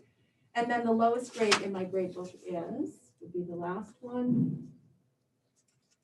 Because as you know, and what really started all of this controversy is that we have many teachers who are not using zeros. We have some teachers who are adhering to the zeros. So we just wanted to get a sense of how inconsistent are things really, because even we didn't know. So we took teachers through that, and then Allie took the results of that questionnaire, and we did this in breakout rooms, but she pulled it together so that you could see. And Allie, you're going to explain this, right? Because you created this. So that is one of the questions, and that's the question about late work. So what you really see is a scatter plot of all the possible answers that were given across the building. And what you really see is, so going top to bottom, you have the different departments. Going left to right, the specific values, like I give 5 days without a penalty, or it doesn't apply, or I get 5 days with a penalty. And the darker one of these dots is, the more of these responses we receive for that specific category. What you will notice is across a vertical band of any given department, almost every single answer was hit. So within any specific department, there was no any given right answer. Essentially, with the scatter plot, the results are literally all over the map. And we didn't just see that with this kind of question. We saw it across every single breakout room. We saw it across every building, middle school and high school, and with every single question asked. Wow. Yeah. No consensus. Right. Thank you. So that's really, just if we could back up a little bit, we had a sense of this months ago because we were getting phone calls from parents, from teachers. We're having conversations with teachers. Students were expressing confusion and concern because especially now during this time when, you know, if I'm a 10th grader and I'm trying to navigate 5 or 6 different Google Classrooms and 5 or 6 different sets of expectations, it's overwhelming. It's overwhelming. It really is overwhelming. So that's why we decided to form the grading committee in the first place, to try to get a handle on this and to really, you know, allow people to go and gather information, like really what's happening. And this is one, you know, step in the process. And this is kind of what we've learned. What we ended up, so the next thing that we have to share with you is, you know, so we fast forward the whole day. It was a great day. We had a lot of productive conversation. And when I say that, I don't mean that we had everybody, you know, singing Kumbaya. That's not it. We really had a good day. It was very stimulating conversation. People were honest, I think, and you know, appreciated the opportunity to engage in this exercise. At the end of the day, we asked people to fill out this exit ticket. Do you want to speak to that? So we kind of looked at the questions you've already seen how Ally represented, and we asked people, you know, in thinking about kids and what, how COVID has upset everybody's life, how can we clear the paths for students? And one way would be to kind of come to consensus on some of these grading issues. So we asked questions like, I will allow students to demonstrate their knowledge in multiple ways. And what you see here is 99% of our teachers said, I either already do that or I'm willing to do that. So we're like, that's great, you know? So then you look at the next question, I will accept late work for a finite period of time without penalty.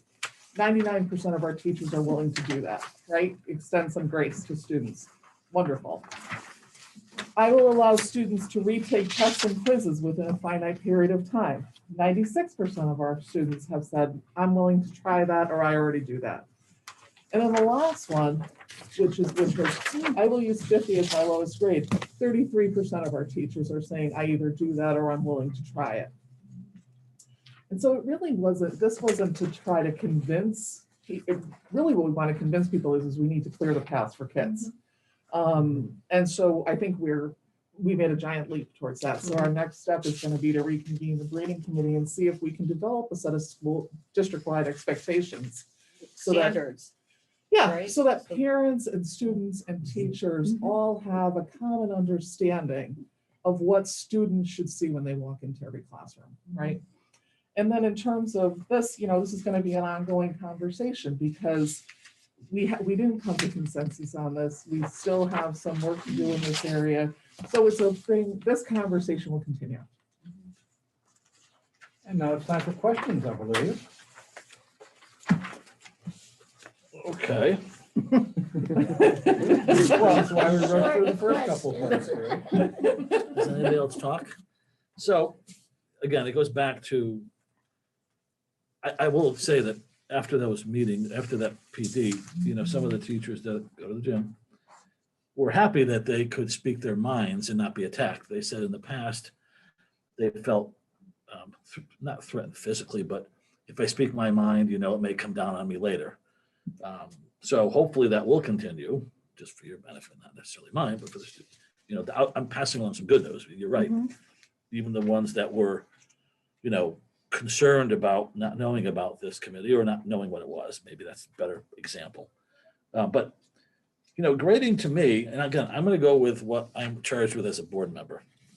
And, you know, I can't tell anybody what to do. Whatever you end up proposing to us, we have to approve or not approve. But, you know, I don't understand. It starts probably earlier in the school system, in first grade or second grade, that I've always had a concern about hearing that, well, we don't require homework, or we do, or this is what we can do, this is what we can't do. But I go back to our policy manual, and if you look in what the policy manual calls out for, this disparity, you know, indicates that we've not really been following the policy manual. Not that it's my charge to tell you what to do, but there's been a lot of leniency in terms of how they can how we can test, what we can require for homework, what we don't require. So number one, I think we have to revisit that because otherwise the policy manual means nothing or not change it and then say, well, this is what we want you to do. But, I don't understand, maybe you can explain it because I've really spent a couple of months trying to understand where the data is on the importance of grading, and you bring up equity and how it's very important that we don't lower the standards, especially for children that are from lower income or minority communities. And I got the sense based on what you had talked about doing at the high school temporarily, will only impact them the worst because they are impacted the worst by communities. And I can email you all the studies that when you choose not to hold them to the highest standard possible, yet provide them with the resources necessary to achieve those levels. And those levels might be different if one chooses to go into automotive versus one choosing going to college. And there's a lot of group, and this is not an insult to teachers. There's a lot of group think in teaching as there is in engineering, as there is in the sciences and COVID and this. So I just got the sense that, there's a lot of group think going on, thinking we can get through this COVID thing by just trying to get kids through. And that's what concerned me. That's why I brought it up. But, I hope with your grading committee, you can at least look at what I see, and I'm not an educator, is the importance of homework testing and grading to the outcomes, as I found. And whether it's Rand, Cato, you name the institute, mostly liberal, that especially in our district where we have a lot of diversity. I mean, you can see the Asians are Asian off the chart, and yet I suspect, most of their testing's off the chart versus our minority where maybe there is a tendency to look at them and say, okay, we can relax the standards because maybe the state's telling us, guys, you're too hard. You got to get your grades up. And if we're not, maybe we relax a little bit. I'm just hoping as a board member that never happens going forward, whether it happened or not in the past. But I mean, how else can a young boy or young girl get out of this school and compete if they're being told over and over again, you're doing great. And then when they get out into the real world, they find out, well, Jesus, I'm not doing that great at all. And it's not fair. It's wrong. And I'm not saying, I'm not criticizing anybody. I just hope as a board member that I can help to make sure and remind and push that we never go down that path, because Torrington has always been a community that was thousands and thousands of immigrants come here, and they've been able to come through our school system and make this community, as great as they can. And there's an understanding, I think, that Torrington's changed a lot, but I don't see that. I see the people that work for us these days are no different than the Italians 50 years ago. They come to work, they go home, they take care of their families, talking about the majority of people. And all they want to do is educate their children. And I've said to you before in the past about the ELL, and some of the people have said to me, why don't you, kids that were born here and speak English and they didn't get the resources they need, they were put into lower level classes, but they didn't think they should have been. Maybe we need more ELL so the kids, by the time they get to high school, are not looked at differently, or whether we do or not. But, I think everybody that comes here should be looked at the same way, and the expectation is the same, and the rigor and the, desire to achieve the same thing that anybody else can achieve.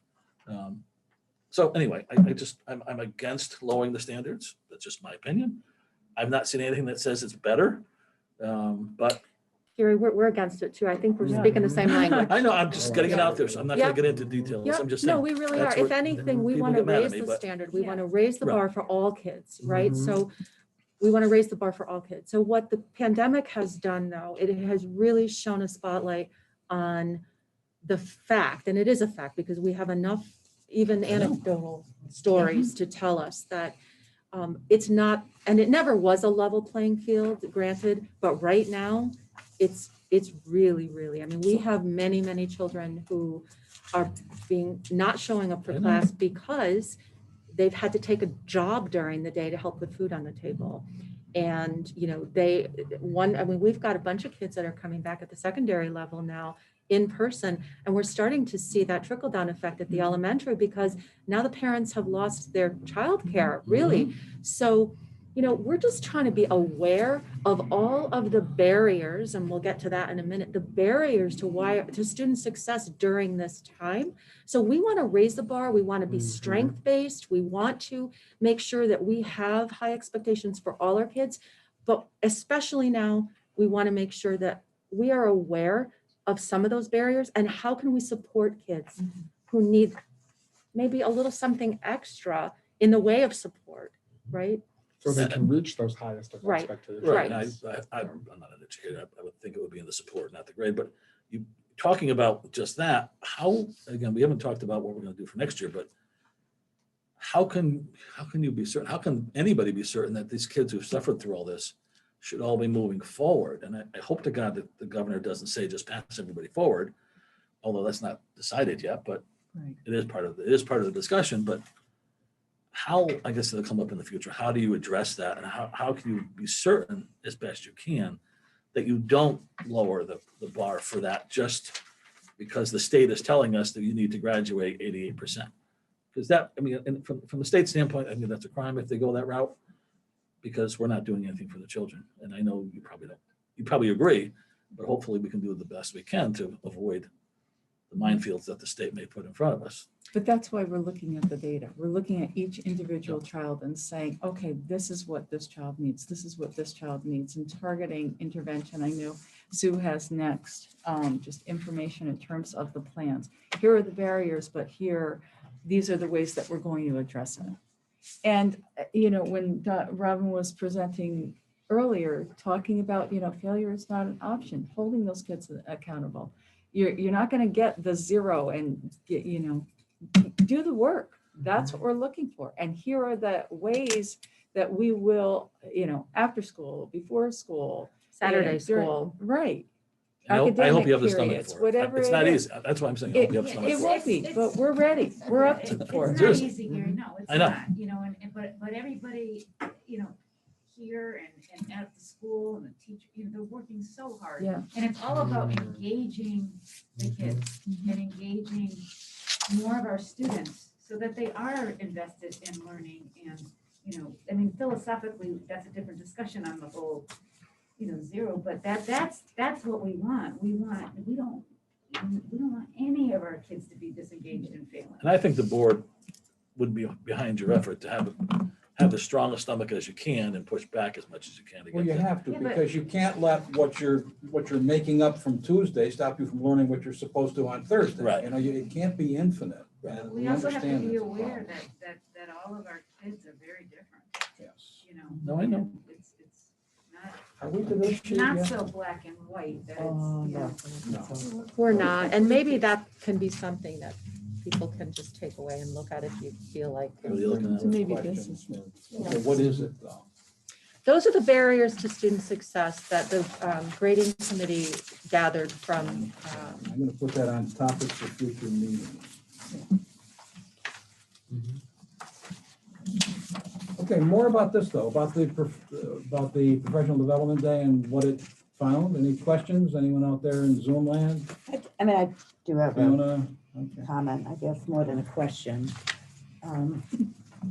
I know that you have to have individual teachers making decisions, but there does have to be some uniform. If it's difficult for adults to figure out, imagine a 15-year-old, like, you know, this one does this doesn't do that. And I don't know what the answer is for what it looks like that everybody agrees to, but I do think we have to have some district standards that the kids know, the parents know, you know. And as a parent, I mean, I think one of the traps you fall into is your kids saying, they said I don't need to hand it in.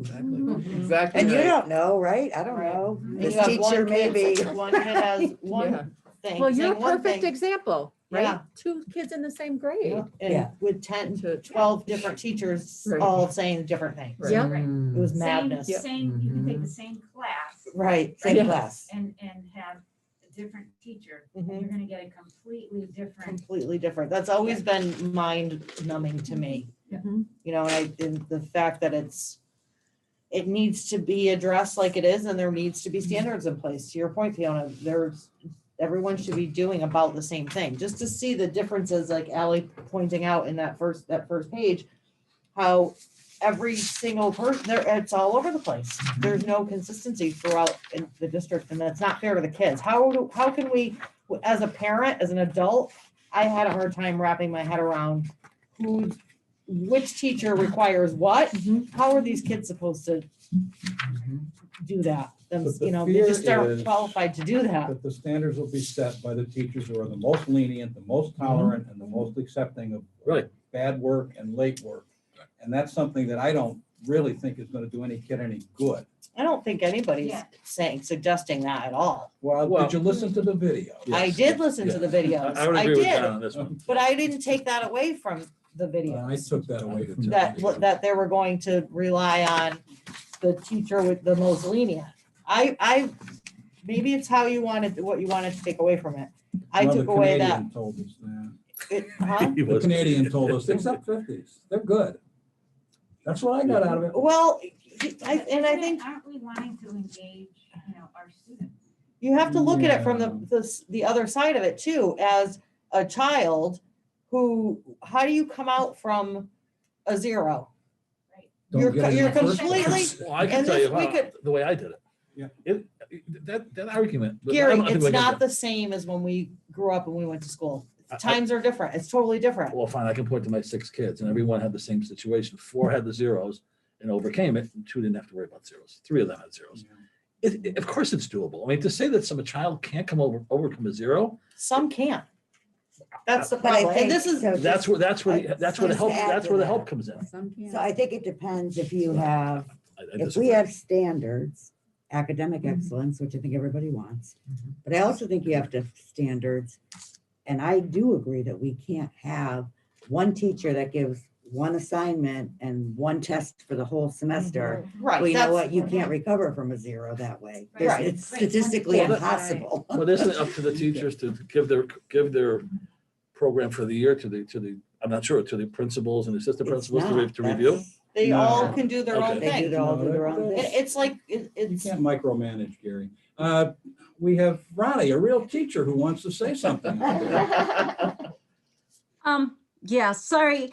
So the thing with the zeros, and I know you're saying like, don't give a zero.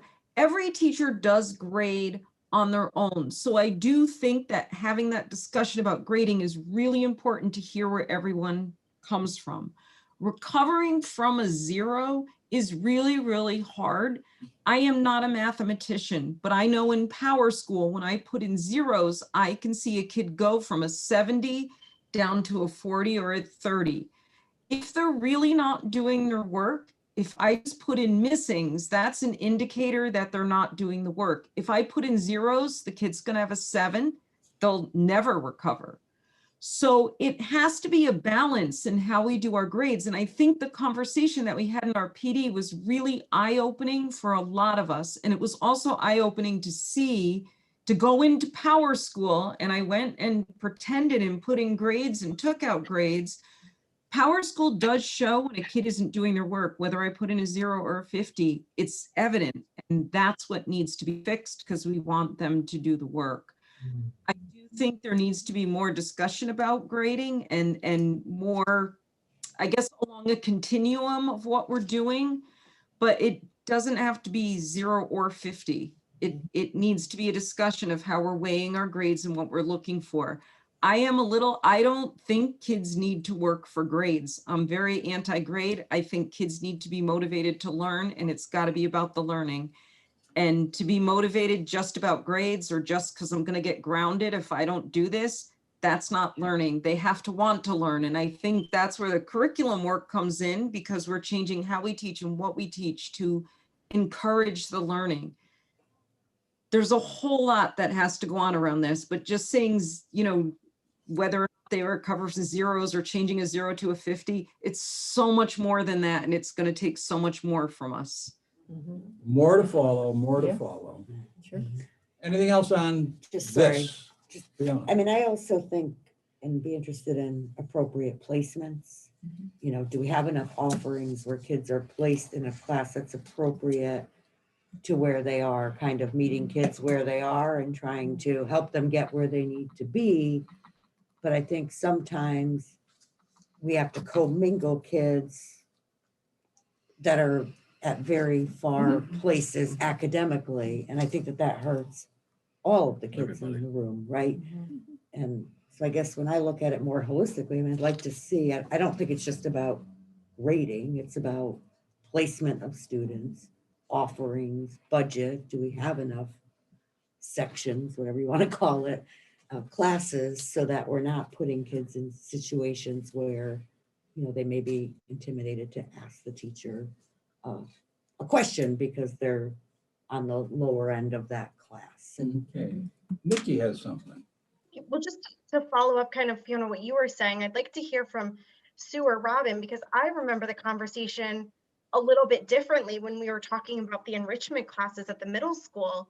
And the strategy was actually more commingling so that the, you know, advanced child can help the lower child. So I'd like to hear kind of your perspective on what Fiona just said.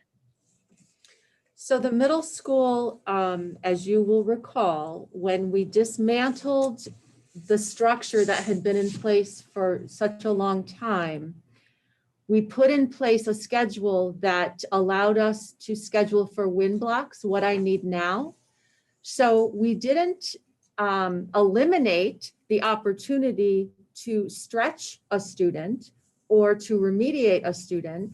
We just scheduled things differently, and we assigned students heterogeneously to the other classes so that every student at that level would benefit from the rich discourse, the teacher is differentiating, there's scaffolding happening. I think it's a little bit different. You're talking about high school, correct? Yes. Yes. Yeah. Fiona's speaking to the different leveled classes that exist at the high school. So for example, the difference between Algebra 1, for example, and like a pre-algebra class, if that makes sense. Mm-hmm. Yeah, so it's more of the classes that are being offered versus where the kids are placed within a class. Right. So I want to go off of what you just said. Can't we develop part of the curriculum, and maybe we have it, but I researched it enough, where we have that lower level course for the kids, like myself included, and where I can take courses that don't require the same. I'm not going to go to college. I'm going to be a mechanic. I don't need algebra 1A, which is college prep. I can get a pre-algebra and satisfy my graduation requirements, and I can avoid geometry, and I can have the basic English, the same courses that I was able to take in gen ed, let's say, and I guess you call it gen ed, or maybe personal finance or whatever you want to call it. So the kids who aren't going to college don't have to face the impossible task of looking to get a B plus or an A to offset their 35. I mean, some kids just can't do or want to do algebra. Well, you heard the high school talking about student success plans, right? And that's really what that is. So right now, that's kind of just a fancy new way of saying we're looking at every student as an individual and helping that child really from 7th grade start to develop a student success plan, which is, a 6-year plan to get through school. But if he's still in that class, if he's in the class, I mean, I know I sat in a philosophy class my first year in college. I didn't know what the professor was saying. But every other kid in the class went to a prep school, and they had taken 3 years of philosophy, and they were raising their hand nonstop. I mean, I was sweating like a horse and hiding under the chair. I mean, all I'm saying is, and I always go back to my kids or my family, for those kids who aren't going to college, why are we preparing them for college? And maybe we're not. We're not. Okay. Can I add one? Sorry, Andrew. Sure, if I may assert too, I know we're talking about having high expectations and academic rigor, and the research is clear. When students go into courses that we may designate as general or lower level, immediately, right then and there, the expectations lower dramatically for those students. And so that's something to be cautious about as well if we want to be a district, and I believe we are committed to high expectations, high academic rigor. But it's always level. I mean, I've never seen, I haven't, the schools that I've encountered, that gen ed program is intended for those who aren't looking for the high rigor. And as a board member, I'd say I'm willing to accept that, because the academic rigor may not be as important for what their future career path is going to be. It may be working for, like my brother did at Alberta Refuse, and that was his first, that's what he wanted to do. With my friends that want to be truck drivers, friends that choose to, I mean, that's the Torrington in me that says there's still about 30-40% of our kids who never plan, maybe more, never plan on going to college and plan on filling in those blue collar manufacturing related jobs. And that skews our data, because it becomes more difficult for a child who may have, the academic ability to take an algebra 1A versus a pre-algebra. I mean, Okay, this is an important topic, and we've been here almost 2 hours. Future I'm gonna discussion. put it on future, maybe not next month, but at some point, because It sounds like they're Andrew seems to thinking have about some definite things to say about this. You Right. might want to come back, and Fiona, I think, and I probably agree with Fiona more than I do with Andrew, but we should have a discussion. I mean, I do think. Be prepared, Andrew, be prepared.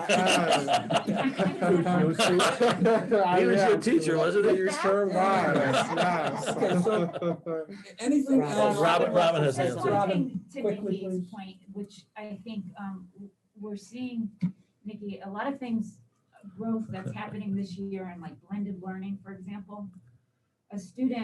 A teacher the students can self-pace, and you could take an accelerated student and accelerate that student. And some of our students, might be on a lesson that a student maybe finished last week, and student choice, so there are ways, and there's been a lot of growth, I think, in the classroom with instruction to meet some of the things that you're talking about. Topic for future meetings, topic for future meetings. I'm ready to can this one unless someone's really gonna scream or really want to, okay. Topic for future meetings. Civic virtue. John, you know what, do you want to wait this, share this next time, the plans to address the unfinished learning? You want me to postpone that and? Yes, he does. What's the group's feeling? You feel I'm like fine sitting next I down? time. feel like we talked about it, we covered this in earlier too, like the curriculum. I want to go through it. I work. can go through it next time. We can, Yeah. time? you're going to be working on it Next every time? day anyway. So. Okay. Okay, That's me. I don't. okay, Nobody else, but- we'll come back to this next time. Because we do have to talk about, at least just to get a quick update on the distinguished alumnus nomination process. Do we have applications, et cetera? So far, only one. Only one? Only one. So we, right away, the day after we met the last time and came up with our parameters for this year's event, Lisa Soliani sent everything out to the media. I pushed it out to all TPS. Since that time, we've only received one application, which was just this week. So I read the papers, both the Republican and the Register, almost every day, and I haven't seen one thing about that I didn't see it in the Republican. either, anywhere. so. So I don't know. I don't know where it's going, but I haven't seen it advertised anywhere. okay. It did go out the next day, so it went Okay. to the paper, but I will double check, triple check. I mean, it Because I seems just like asked her maybe they again could run today. it. To run it. Are we Yeah, doing right. remote? Or are we going to have it in?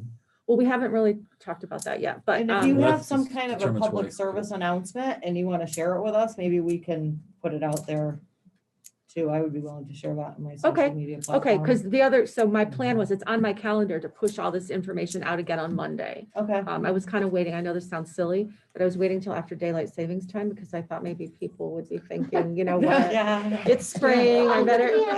I'm gonna Yeah. grab a form, right? Do you have a form here in the office?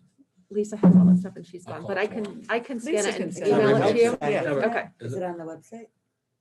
yes, Just but so- I'll email it to you. Yeah, I'll just please. scan it and send it to your I'll send email. it to somebody. Okay.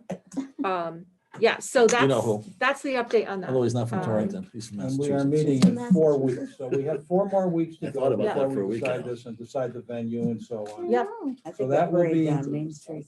No, Yeah. no, no, no, what? A parade down Main Street. A parade down Main Street. A parade down Main Street.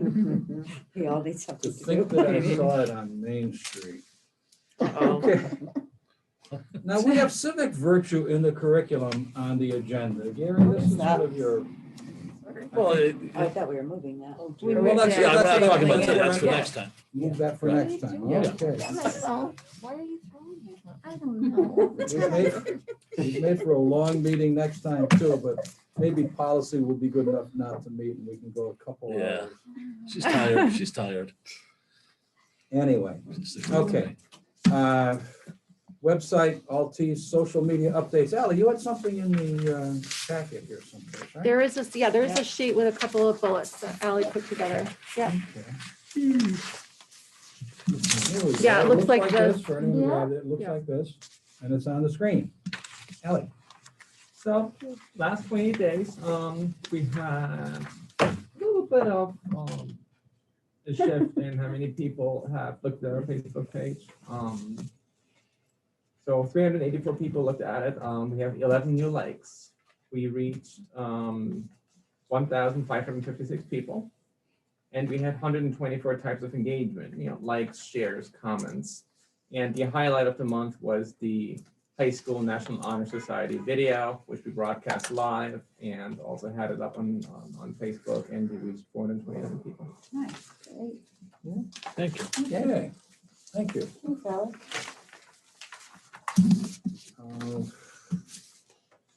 Alliance news. Nothing till next month. Oh, wonderful. She knows better. You planned that well. So, let's see if I have them all.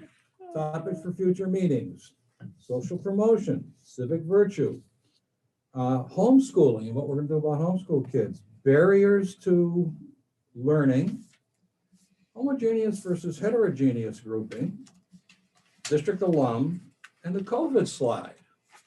Bring sleeping bags. That's a It'll lot. be a long meeting. Yeah, we may not see all of that next month. If you have priorities, anyone has priorities, get to me over the next couple of days and say, hey, I don't care if we talk about this, but we really need to talk about this other thing. So, and I'll do that. Because these things don't necessarily all have the same urgency. They're important, but not necessarily equally urgent. Comments for the good of the order. I'm going to start at the table. Okay, all right. Thank you so much for having me here tonight. I'm happy to be able to be in this room with you all instead of watching you on Vimeo. Excited about the work going forward, our goals at the high school, just really looking at kids as individuals and families as individual, paths, and being able to support people where they're at and with what they need. So doing that together. Thank you. Can't say it better than Leanne. But, I don't know, any kind of discussion to move us forward is a positive, so I enjoy tonight. Thank you. Maureen. The data's sobering, but we have a good plan in place, and hopefully we'll see some successes in the near future. Thank you. Thank you for a great meeting. I always enjoy discussions about data, and particularly such a great collaborative conversation about what we can do to address student needs at this time. But also, I'd love to, celebrate the amazing work our students are doing, our staff as well, to really ensure that our students meet with success. So thank you so much for all of your support. Sue Ferguson. Thank you. I just, again, what everybody else said, but I really do want to give a shout out to Andrew and Maureen and Ally for all of their wonderful hard work. They're an amazing group to work with, and I appreciate them every single day. So thank you. Yeah, really, just to pull all of that together was a Herculean task. Many, many thanks to OTL as a team, along with Ally, and many thanks to the high school, because they went first and were brave and shared all the great things that they are doing. And it's wonderful that the whole team is represented this evening. I'm very, very proud of them. Thank you. Thank you. Fiona? No, the same, better days ahead. So keep up the, a lot of work. Nikki, you're next on my screen. Just thank you. I heard a lot tonight about ways to move the ship, and you're doing that while trying to keep it afloat. And I'm really happy to hear about all these initiatives that are happening. And thank everyone again for their hard work. Like I said, you're not only keeping everything going, but also trying new ways to kind of move us into the right direction. And so I'm grateful for all of it. Thank you. Laura? Yeah, thank you to the high school. I think you guys did a great job. And I just want to say now that the end of this is hopefully in sight, I'm really excited to move all of our kids forward. Thank you. Kim? I kind of echo everybody else's opinions. I think we're doing a lot of great things. Kudos to the high school and to the Office of Teaching and Learning and to Allie, with the presentation. You guys, it was amazing. It was great data, and it's just nice to see the direction we're going. Thank you. Ronnie? I really appreciate everyone's hard work, thoughtfulness, and the fact that students are first and having it right there is wonderful. Thank you. Thank you. Marissa, you want anything to say tonight? She'll do the wave. Do the wave, Andrew, you're Marissa. next on my screen. I want to say thank you to the high school. I think we did a great job. That's the Martian response. That seemed to be the tone, but They're just happy to. but really, thank you. We always like the opportunity. We do like the opportunity to talk about ourselves and to promote what's going on. I thought I heard Fran Martian there. Thank you. Allie? So I'm really honored and excited to be working with OTL on data. I absolutely love data. And We know. And to get back to what Ronnie said, the kids come first because you know what? They are the faces behind this data. Thank you. Love that. Cute Nice. kids. Ed, you're on my screen here too. What do you have to say tonight? Oh, well, this is the first SIC meeting I've been able to make in quite some time. So, thank you for all the great presentations. I find myself often telling, other Board of Ed members and legislators that Torrington is quickly becoming one of the most innovative school districts in the state. And I'm really proud of that. So I'm really thankful for all the work everyone is doing. Thank you. Sue? I think it was a great meeting, one of the best that I've been able to participate in. And just thank you to the high school and to the Office of Teaching and Learning, the data. I love data too, Allie, so I can totally relate to that. It's very eye-opening, and I love the direction that we're headed in. Thank you, guys. Thank you all. Gary? I want to thank Andrew Marchand. You did a great job tonight. Just kidding, Andrew. Thank you all to everyone, teachers and administrators. Kim, Diversity Committee last night, lots of positive responses. Very positive, so thank you. I couldn't make it. I'm sure you were glad I couldn't make it. We missed you, Gary. But and to finish it out, Quinnipiac University is doing in-person graduation, just so you know. Keep it in the back there. Yeah. That's good news. That's the announced tonight. Being hopeful. Ellen? I'm glad the kids are first. To me, the kids were always first. And I like the collaboration. I mean, it's a lot of information, but it's great information and it's not overload. It's what's needed. Thank you. Kathy? Just a great meeting, and thanks to everybody. It was wonderful to hear the reports and to look at the data, and it's a great meeting. So thank you all. And my comment is that I think we could never appreciate the amount of work that went into the reports and the quality of the reports and the thinking that goes into it. It's just, there's a lot, like I said, there's a lot going on, and Don't forget we've Andrew. been saying for a long time, we have the Don't people forget in place Andrew. to do it. Don't forget Andrew. No, would never, he was at the top of my list. Anyway, I am looking for a motion to adjourn. So moved. I'm looking for a second. Second. All those in favor? Aye. We are adjourned. Thank you all for coming. 8:08. Thank you all for